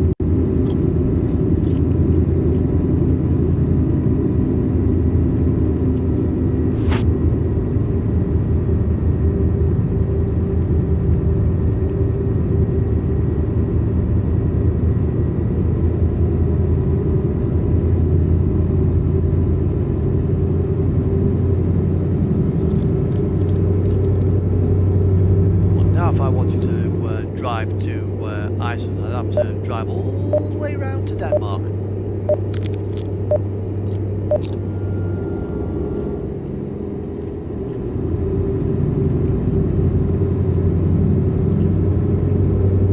To catch a ferry.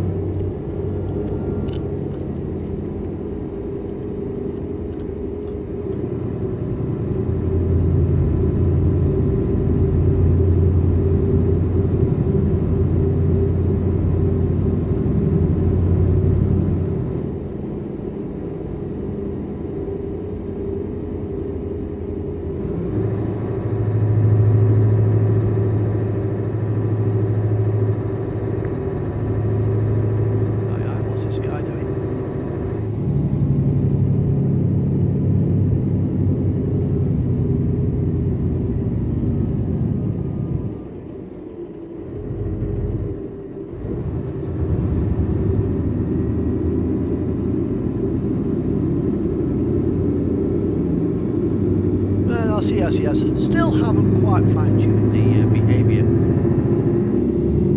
of the AI drivers yet.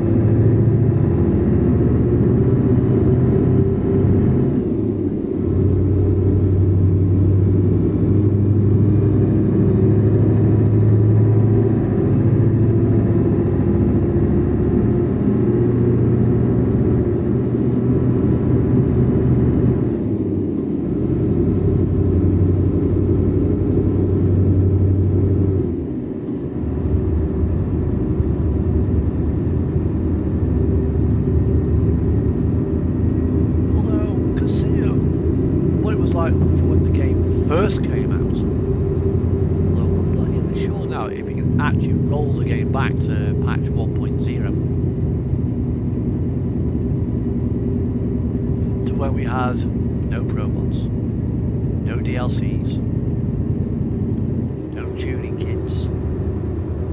We had the Ivedo, the Majestic, the Dav and the Valiant.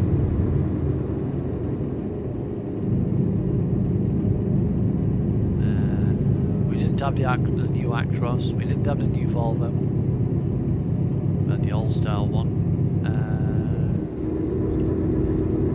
I think we had the MAN Renault as badged. But DAF, I think Iveco was one of the later ones to get official licensing. But I'm not sure if you can actually roll the game back that far now.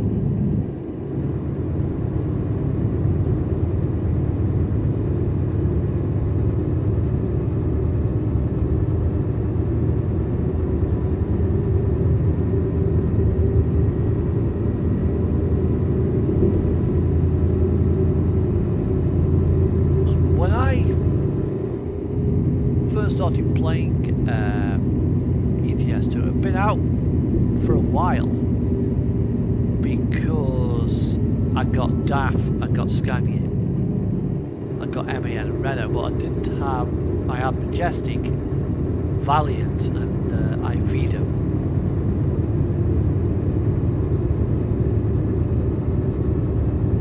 We had the Valiant F16H.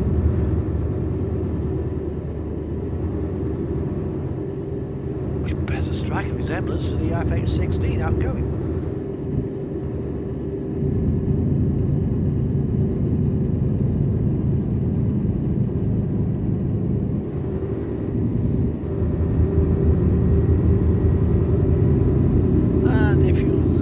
what you see on this channel. Pray to the gods of like, share and subscribe. Hit the little notification bell on the side there if you want to be notified of more content.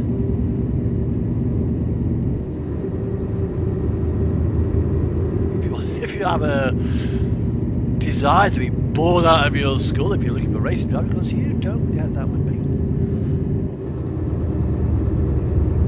I am a professional driver by trade, working for a Pallet Force aligned distribution company.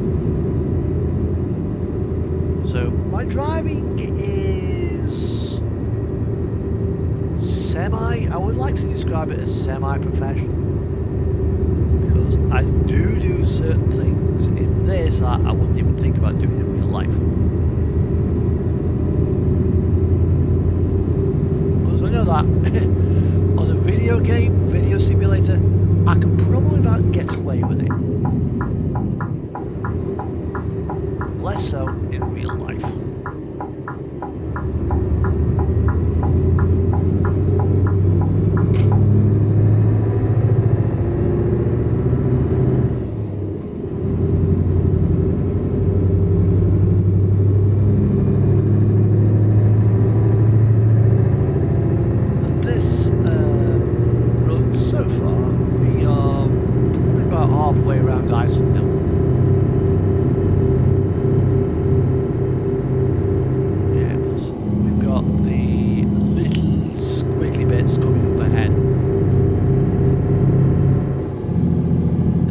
Car park with the Vista on.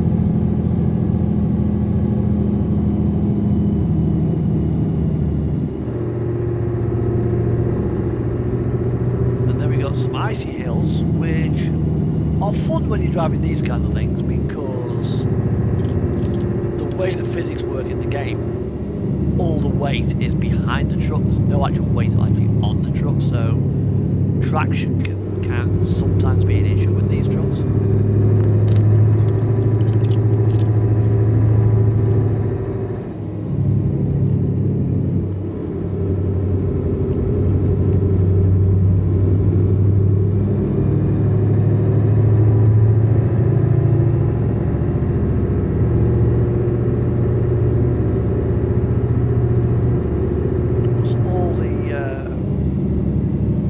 They require some weight pushing down on the fifth wheel, thus pushing down the drive axle to actually make traction.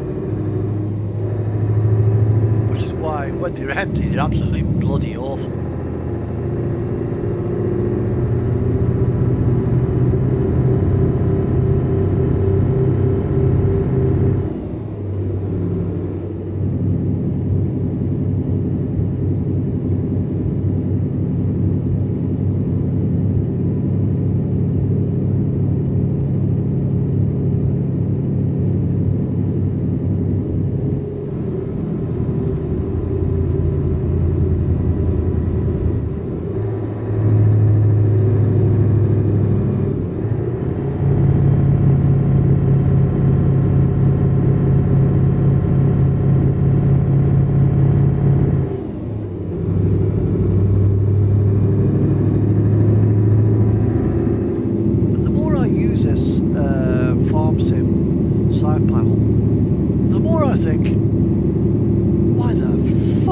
Getting to you when I got my wheel. Sure, I got one back then. I've been iffing and hawing about it for best part about 3 years.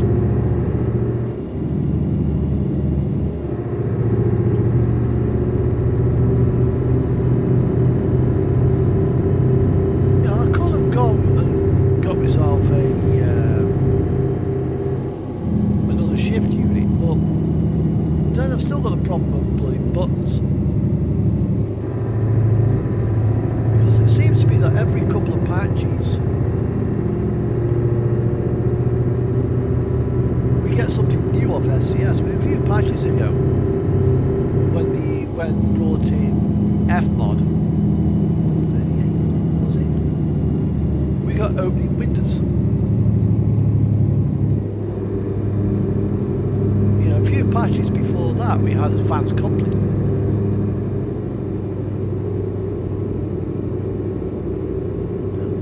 Apaches. Before that, we probably had something else. And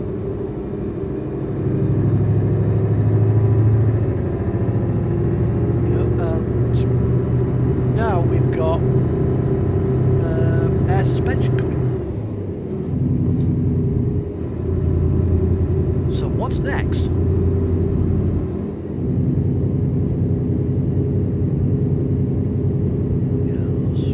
One of the first additions that we actually had was liftable axles. It was originally a 6x2 rear lift, didn't have lift axles. In fact, I don't think the 6x2 twin steers had lift axles to start off with. Then SCS coded them onto the thing.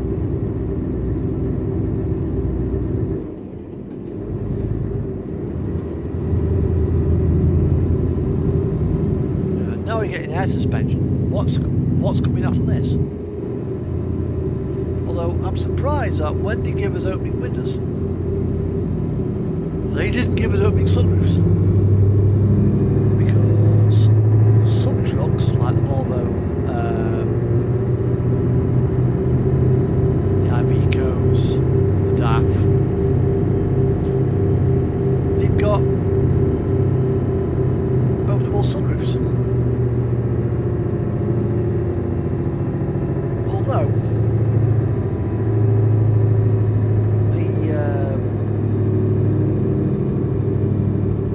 openable sunroofs in the Ivecos really are not a good idea, because I'm one of these drivers who likes to have, if it's a tilt slide sunroof, I will open the sunroof to get better airflow, even in winter. Well, because it's on the Iveco, it's on a sunroof's on a slope, it can sometimes rain in the cabin if you don't put it down properly.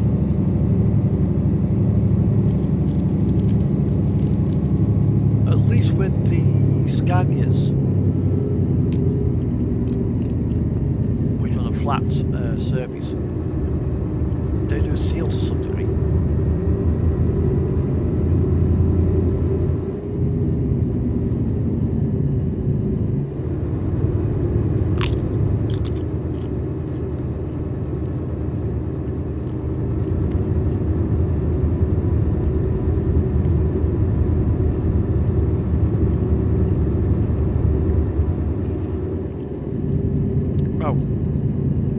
Unfortunately, you can't put your truck in that pier. You fall through it.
You'll probably know that I tried the Thrustmaster T248. I still have that wheel, but as a wheel, it's actually inferior, in my opinion, to the G29.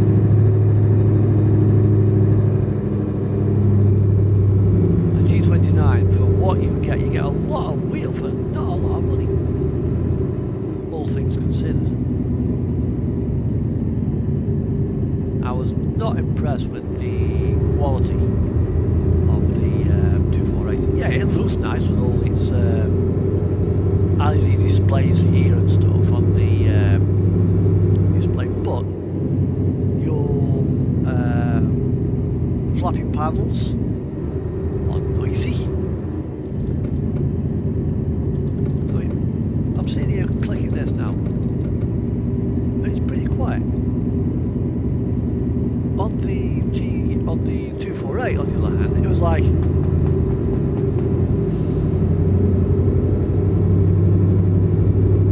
So, Thrustmaster, you need to sort your quality out.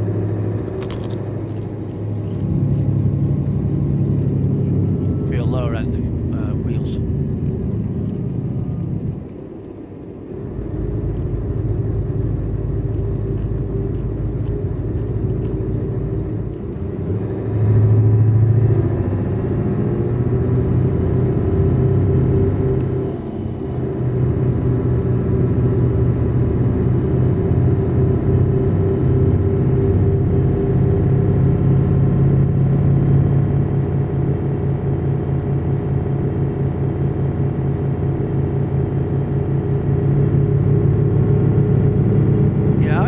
I prefer the T29. The Thrustmaster T248, it feels plasticky. It feels cheap. I mean, yeah, okay, the T29, yeah, it's a budget wheel, but it's leather bound. You know, it's got stitched leather around. I mean, you want.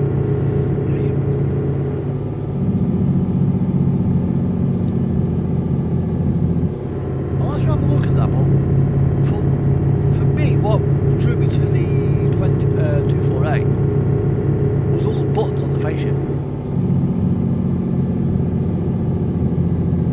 You know, so I can drive and keep a lot of things close to me thumb, so I'm not having to look over here or over here for things I'm not likely to use. You know, most of my primary driving features are actually on the wheel. Around there, that's on the wheel. Horns on the wheel. Volume up, volume down, yeah, that's on the wheel as well. You know, cruise control, that's on the wheel. Indicators on the wheel.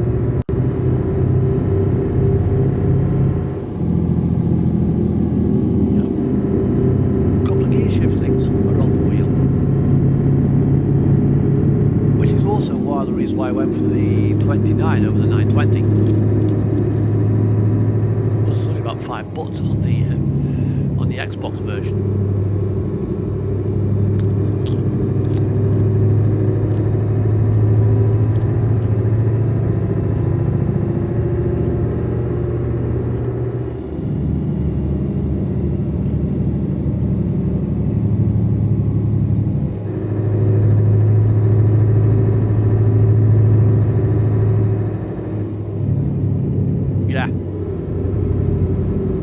Also as well, just stop.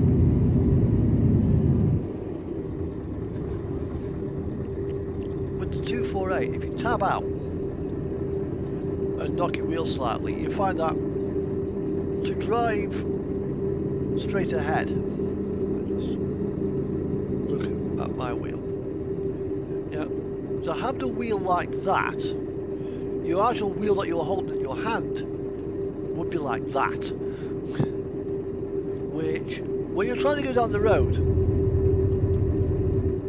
and your wheel is at a rather peculiar angle,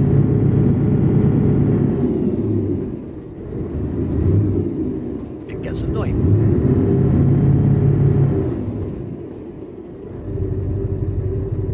Especially when you can see the fact that your wheel is off kilter in your hand or on kilter on screen. It's like, it shouldn't do that, but it did. So I'm like, no thanks. G29. I mean, I've got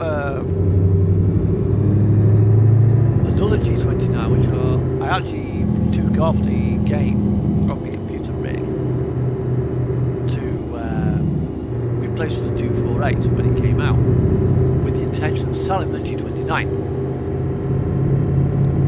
So when I got so somebody showed interest in it. Had they not shown interest in it, I would simply use that G29, which is why I've got two G29s now.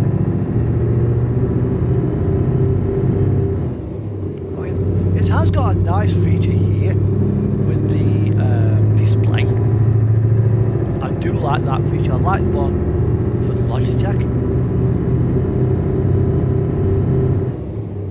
I mean, it has got shift lights on the centre that light up red, green, and red for racing games, but they don't work in Euro Truck because the game's not set up for them. There is a mod, I think, for these that allow you to use them.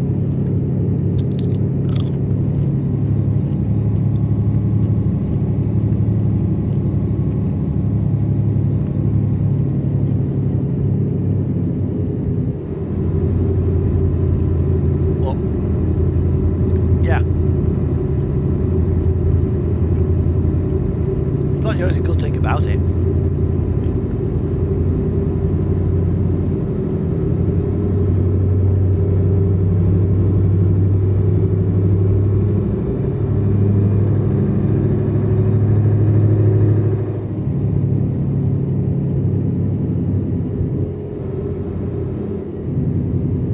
mean, when this wheel dies, it'll be replaced with most likely another Logitech product, probably the next one up.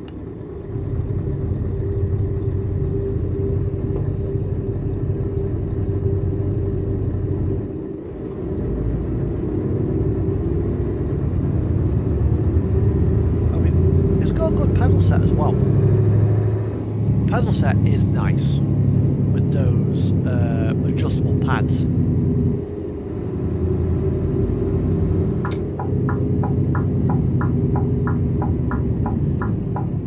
Yeah, that I do like.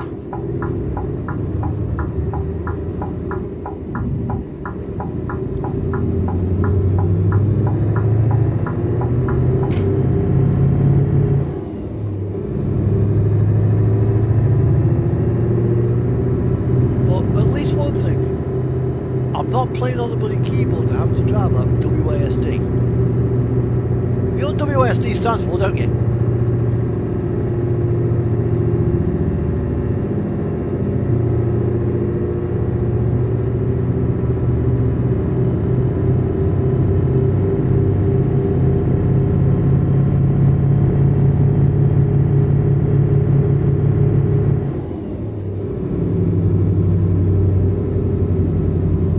WASD. We are drivers.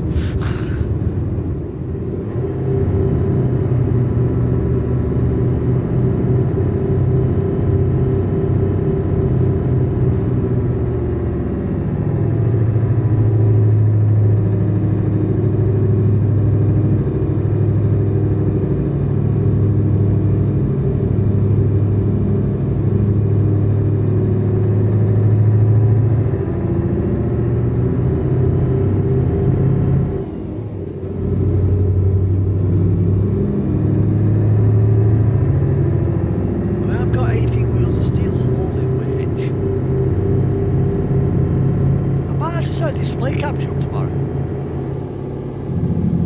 No, I did 6-7 years, I think, on keyboards. How I lasted so long, I do not know. Because I was forever banging into things.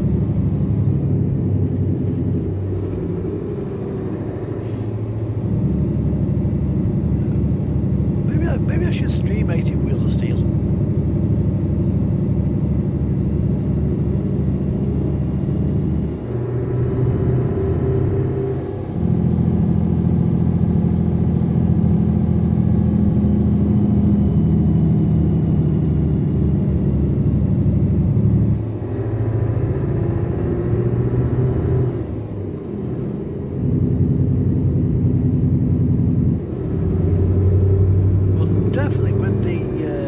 these have a button box, Jay.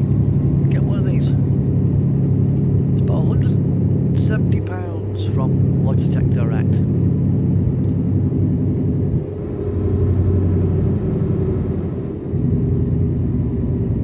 It's about the size of a shoebox.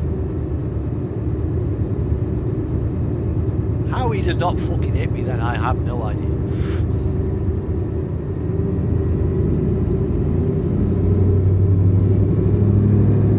Well, here we are. This is Sio Fjordor. We're almost at the ferry.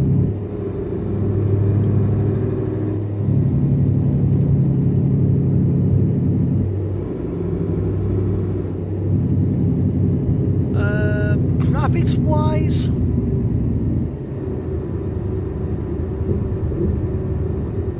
put everything on ETS2. Put everything on minimum.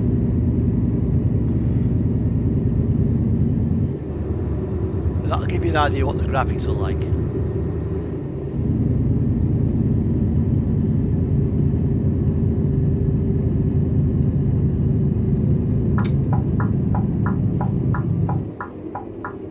There's no wheel support as such.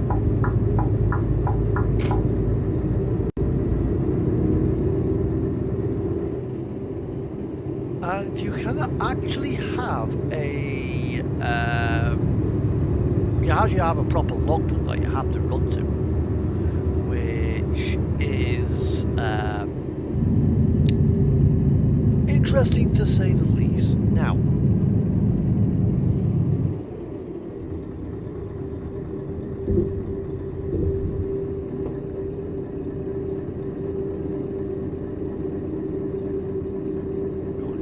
cops are doing here, but never mind.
I got the angle back because I can't actually see where I'm backing into.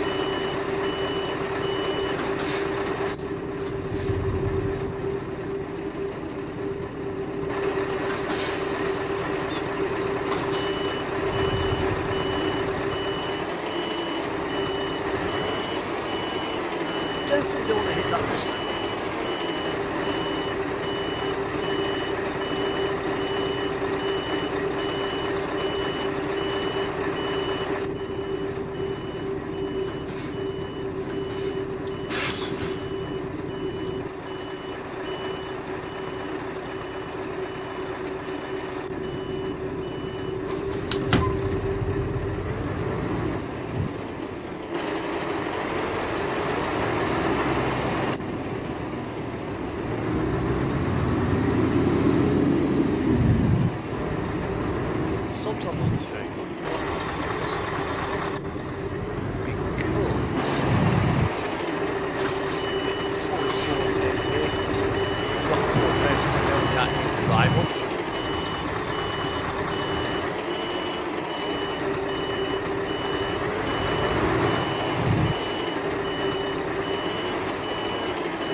freaks me out.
like the rack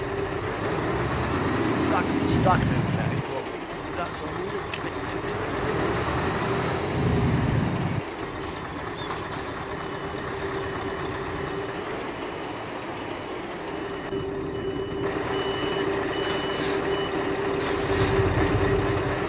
Now it's like, oops, sorry.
We're on. And Herschel's 45 hours straight through.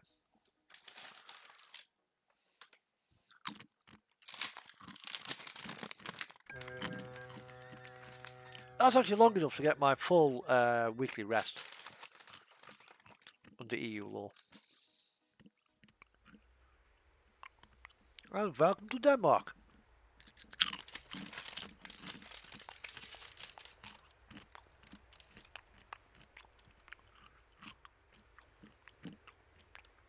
Well, by rights. Thank you. Well, personally, I made a pig's ear of it. I've done better than that. Well, thank you. I am actually out of practice of reversing these bloody things.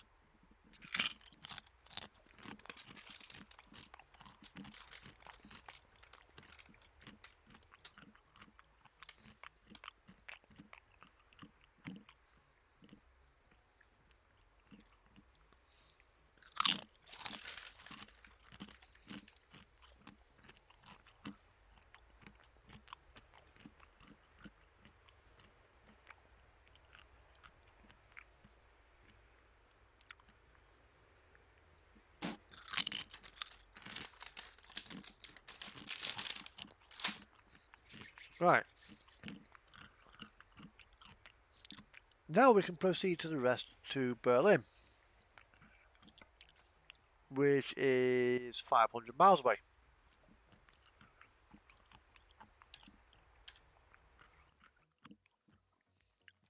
World map. There we are. It's actually there. Now, there's two ways we can go about this. And that is try and take a... Actually, Friedrichshafen. Gothenburg. Then down to Kiel.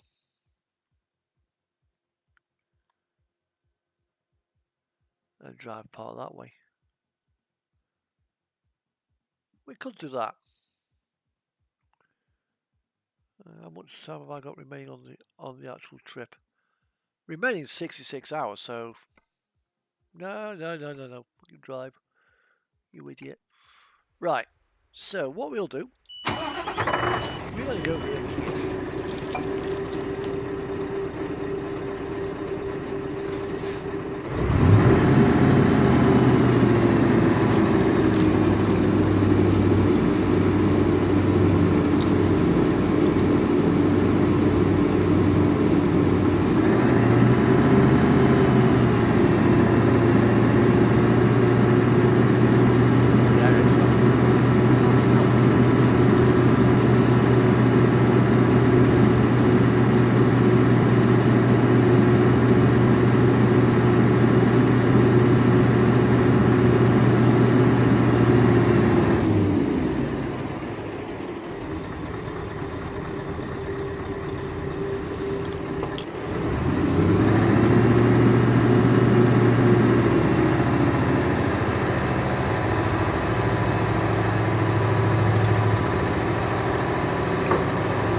Gothenburg down to Kiel. Went from Kiel to Berlin.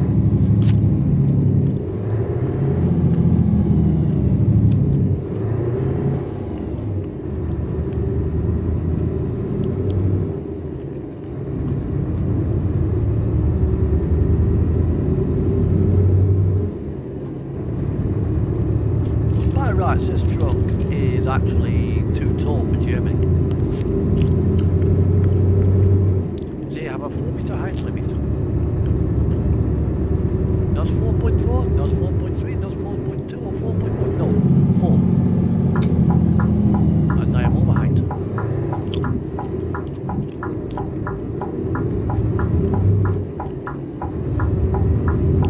My line's about right.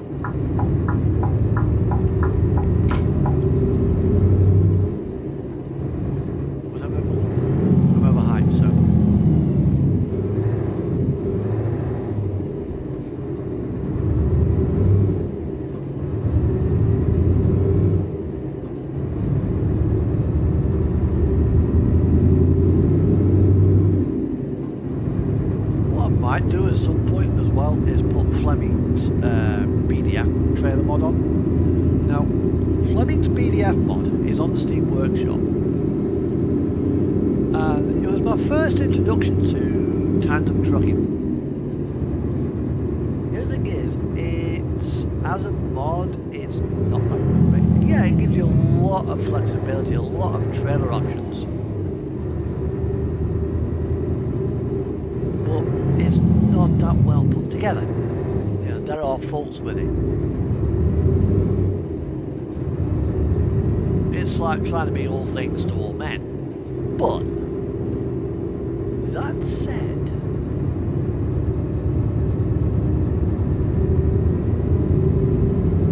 it does have one feature on it that this truck does not have. And that is a set draw hitch,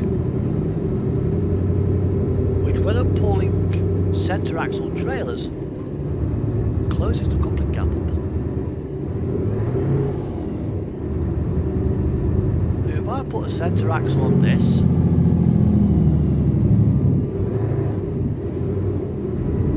there's quite a gap.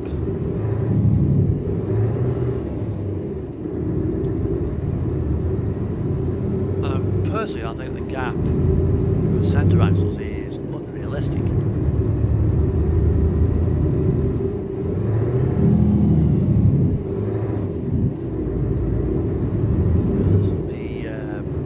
You've got like a 2-meter gap, while centre axle drawbars are usually quite close coupled.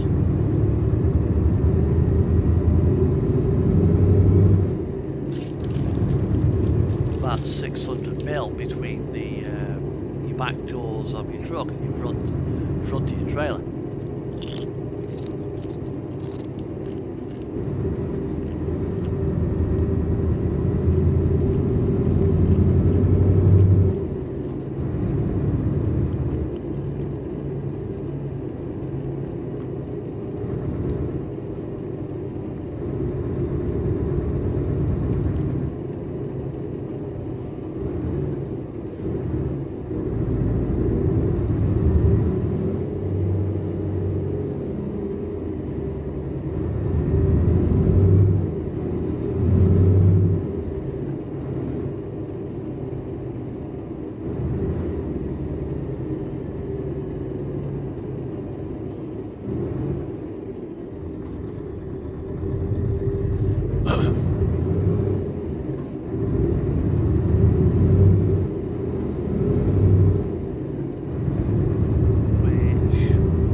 Mounting on the back of your unit is not so bad. But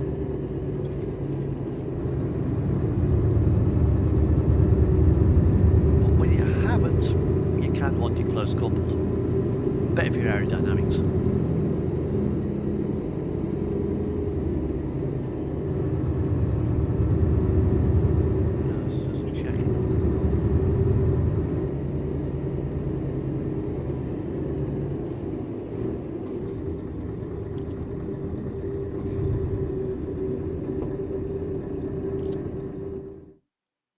Gothenburg.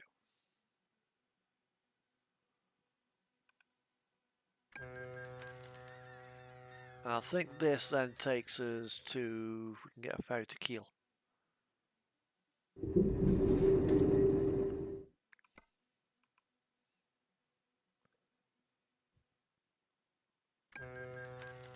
That's another 14 hours of rest.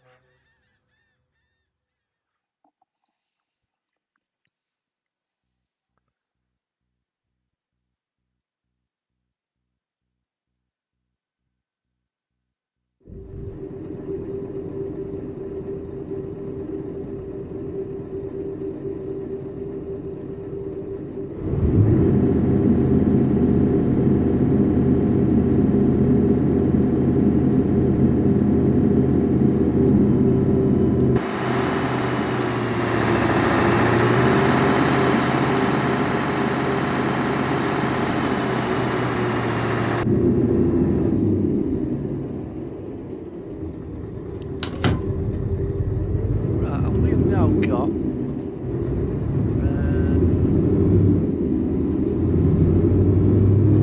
250 kilometers to go.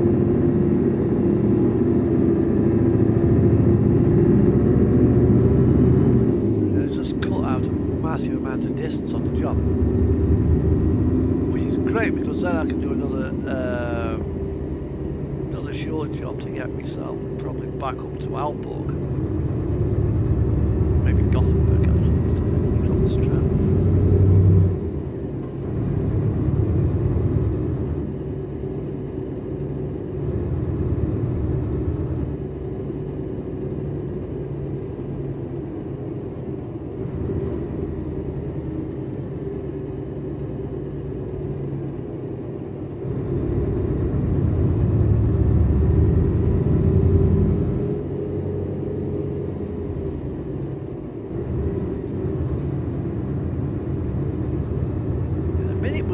Over and we will be having a nice cup. We're going for another cup of coffee. The stream runs on coffee.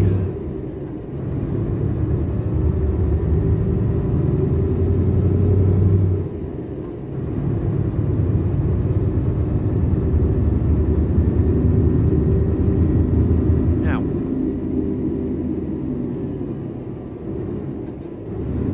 time to find a parking space. Car park there. However, accessory.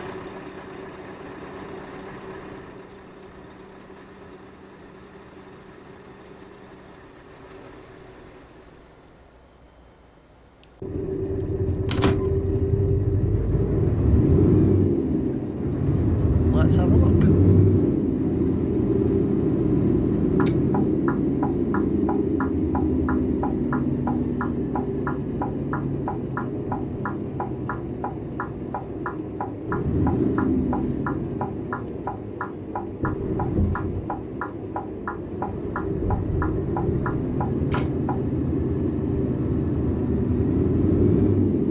Okay.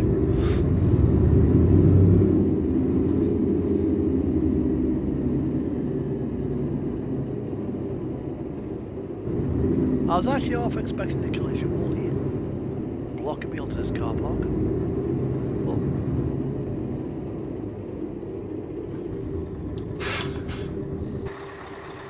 we've gone on. So that's our deal, and now it's time for a cup of coffee. I will be back in about 5 minutes.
I'm back.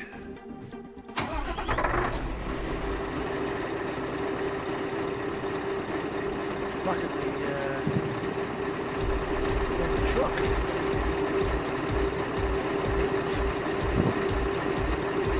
Probably blow it down. Back in the desert. One follow flame. Right. So we are in Kiel. We're going to Berlin. Looking at the route advisor.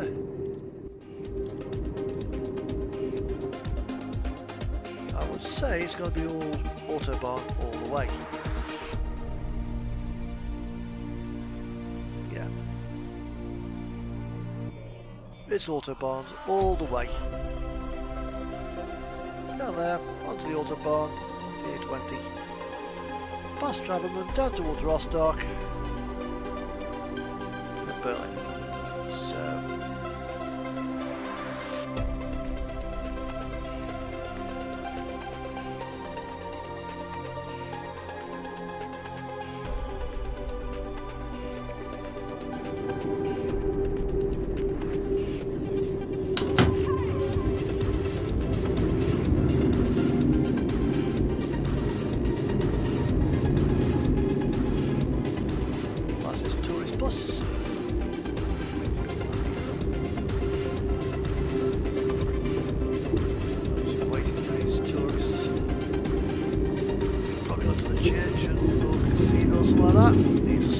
I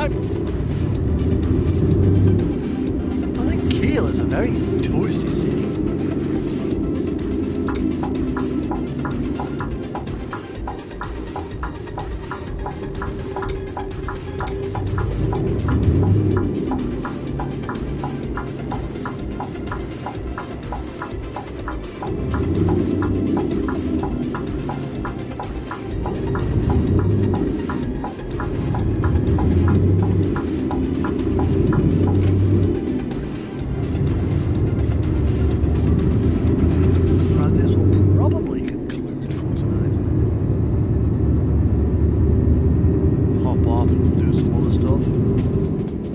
Back on again. In a bit.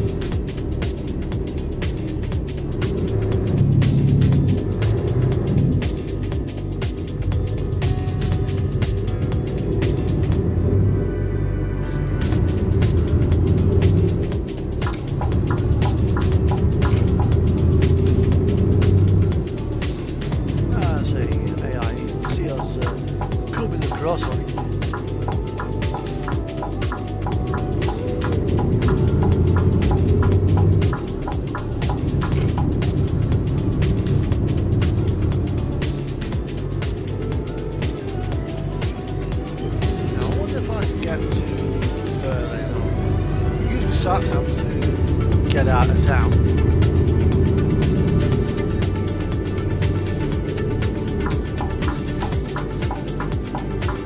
And once I'm on the autobahn, I will turn off my GPS.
job.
Not got my green markers on show for a better stream. But certain areas haven't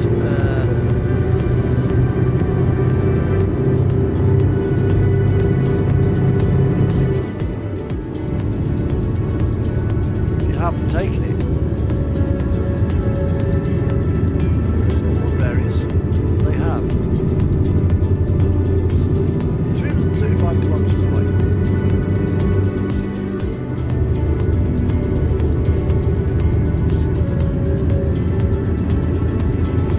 I will turn my GPS back on. Once I get to Berlin, see if I can get to Berlin without using GPS.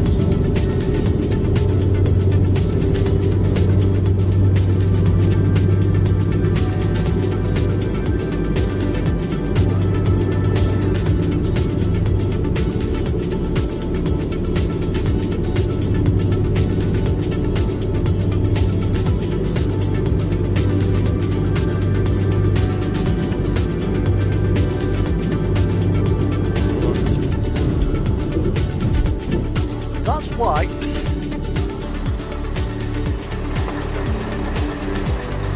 I have to be careful. Because I'm not on the GPS, what I've just done is hit the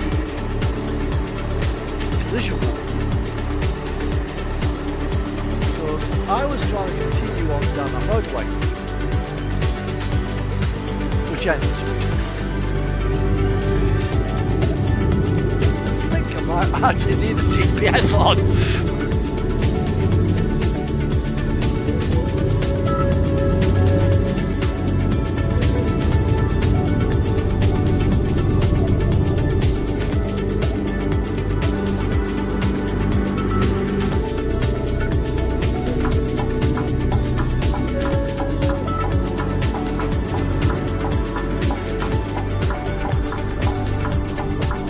Yeah, didn't do any damage.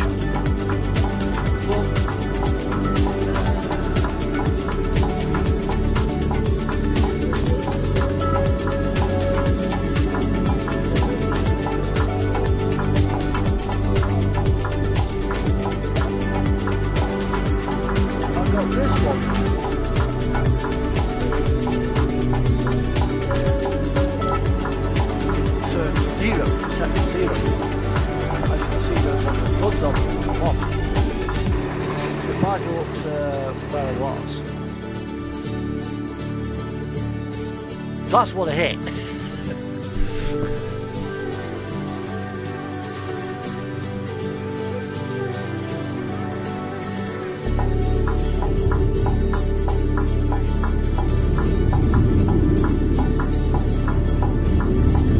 I put them on purely because it gives a better streaming environment when you can't see them.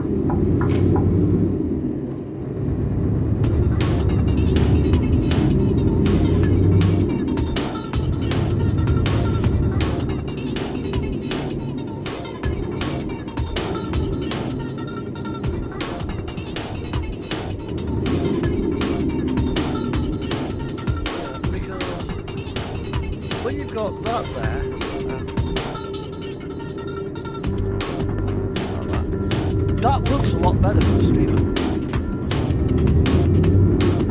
Now, maybe the SCS do a mod, or somebody should do a mod where it changes the glowing markers for traffic cones.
Traffic cones I've got on this. You mean the one that mark up the job point? That's a mod. It would normally be like a glowing white rectangle shape of the truck. But I put the traffic cone mod on because it's more immersive. Which is also why I took the blockers and markers. Which is fine. When you got your GPS on, when you've not got your GPS on, and the road ends, you get an invisible wall in front of you that you can't see, and you hit it, which is what happened back there. Whoops. Although the fun one is when they put a map expansion on.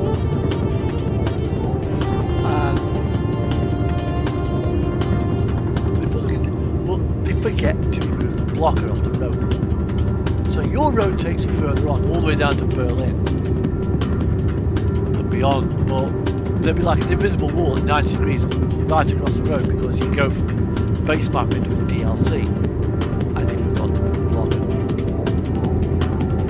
That's happened. Well, removed from one side of the road but not the other. One actually up in Cantilia in Finland, like that. On the Rebels map.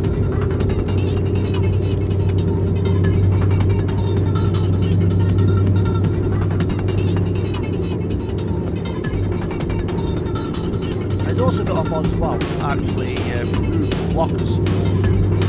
Well, not only does it remove blockers, it removes the physical wall.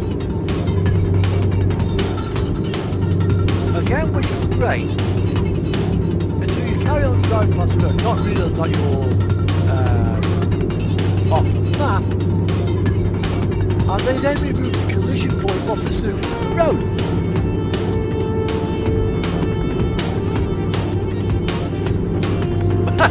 Yeah. So be careful. There are a few of them knocking about.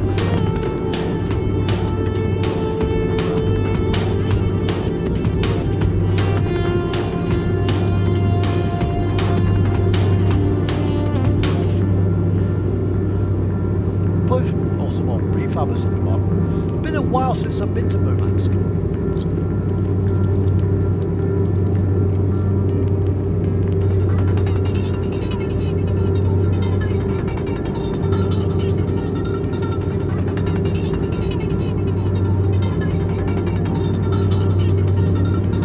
Beyond the Kirkenes Trail, there's certain areas of rock where there's invisible bulldogs chucked out. So you do have to be a little bit careful.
tried that wall removal thing. I thought, I'll just go to road by Bergen. You know where the cliffs are. Now you can't go to it, you just fall to the map.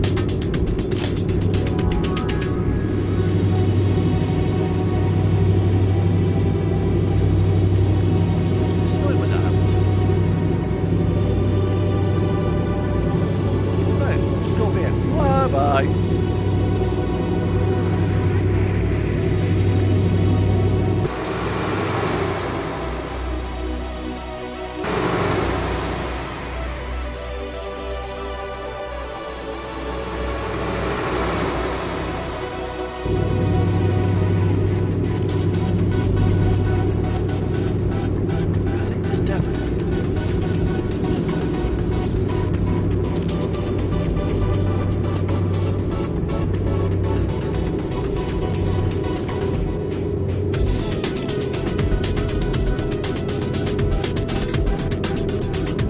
Holding a long trailer were you by any chance? Because when you got like a long trailer, that's like a double or something like that sometimes does it. What causes that is when your trailer spawns half on the wall. So it tends to glitch the truck out. Oh, please mention that. Back in the day, before we had trailer ownership, I think we just got Volvo as a licensed brand in ETS2. Squirrel, you know, Paul Squirrel, this guy. He was doing the 80-ton baobab tree load. And he's all right. He takes a ton.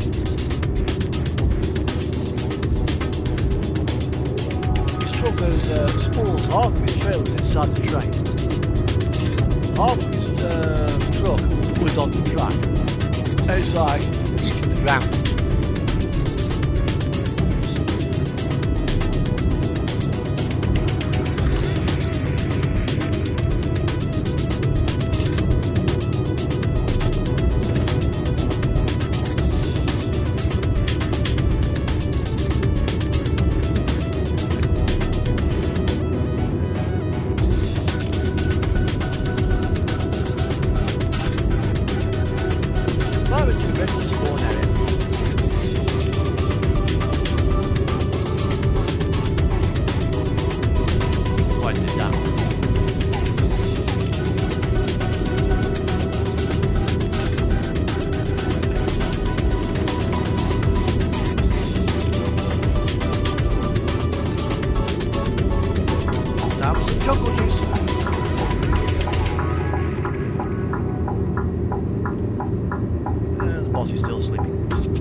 one reason now I can't use my R700 mod. That downloads.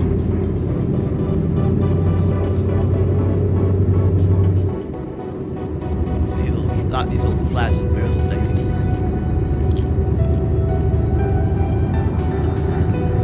Wow.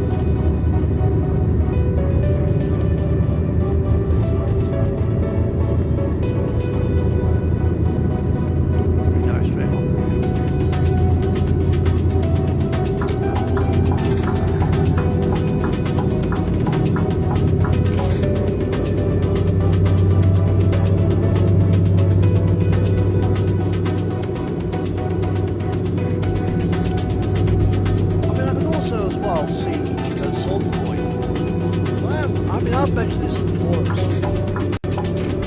Some blokes, you have to put on yourself. If you've got a crane on your truck, you deliver like bags of sand, and you want bags of no reason why you shouldn't be given the ability to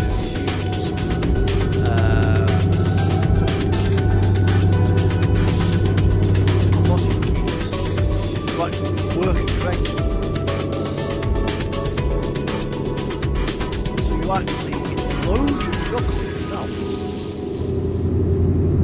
Now, obviously if you've got cars and stuff, they would probably be preloaded for you. Same with curtain-side and stuff, but if you've got like a flatbed with a digger on the back,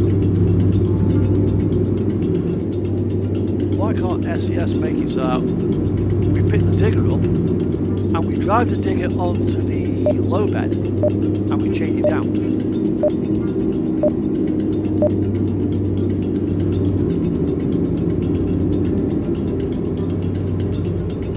Although it does make me wonder if people who have no real idea of how to load it might actually load it up in their truck and pick the stable.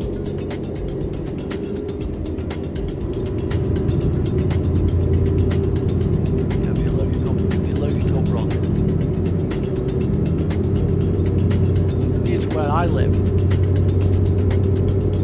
about 5 minutes away. There's a notorious roundabout.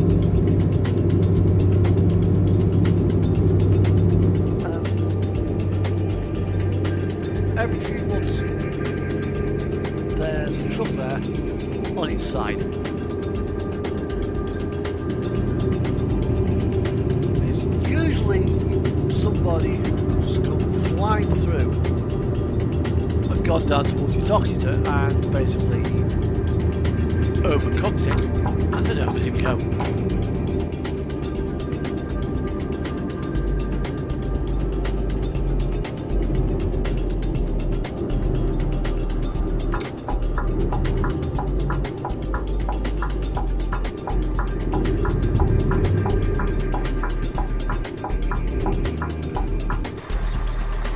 That's not as low as it looks actually.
plans off. All my doors are on this side,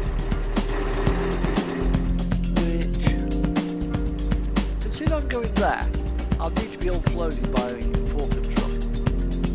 You ain't gonna get a forklift truck up there. So it looks like it's gonna have to be there. That way.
Nice run that is if you want to go there. I mean, although you'd probably go up to Travemund, up to Helsinki and down to there. And the next one there is Frederikshavn. Oh, how long have I been going now?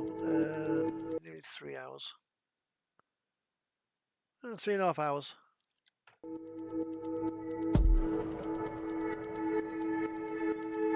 So, what we got? Cargo market. Berlin. Let's see what else there is in Berlin. Hanover. Copenhagen.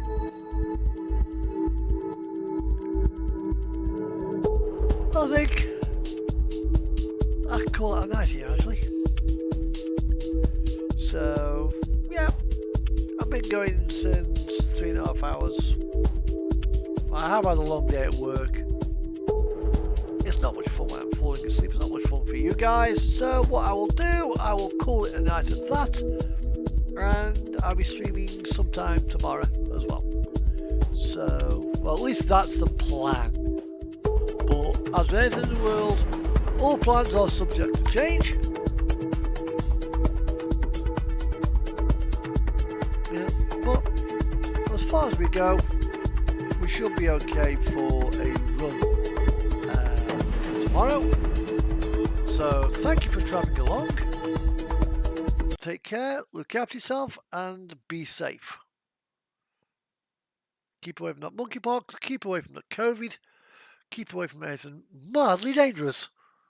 for obvious reasons. So take care and be safe. Bye bye. Yeah.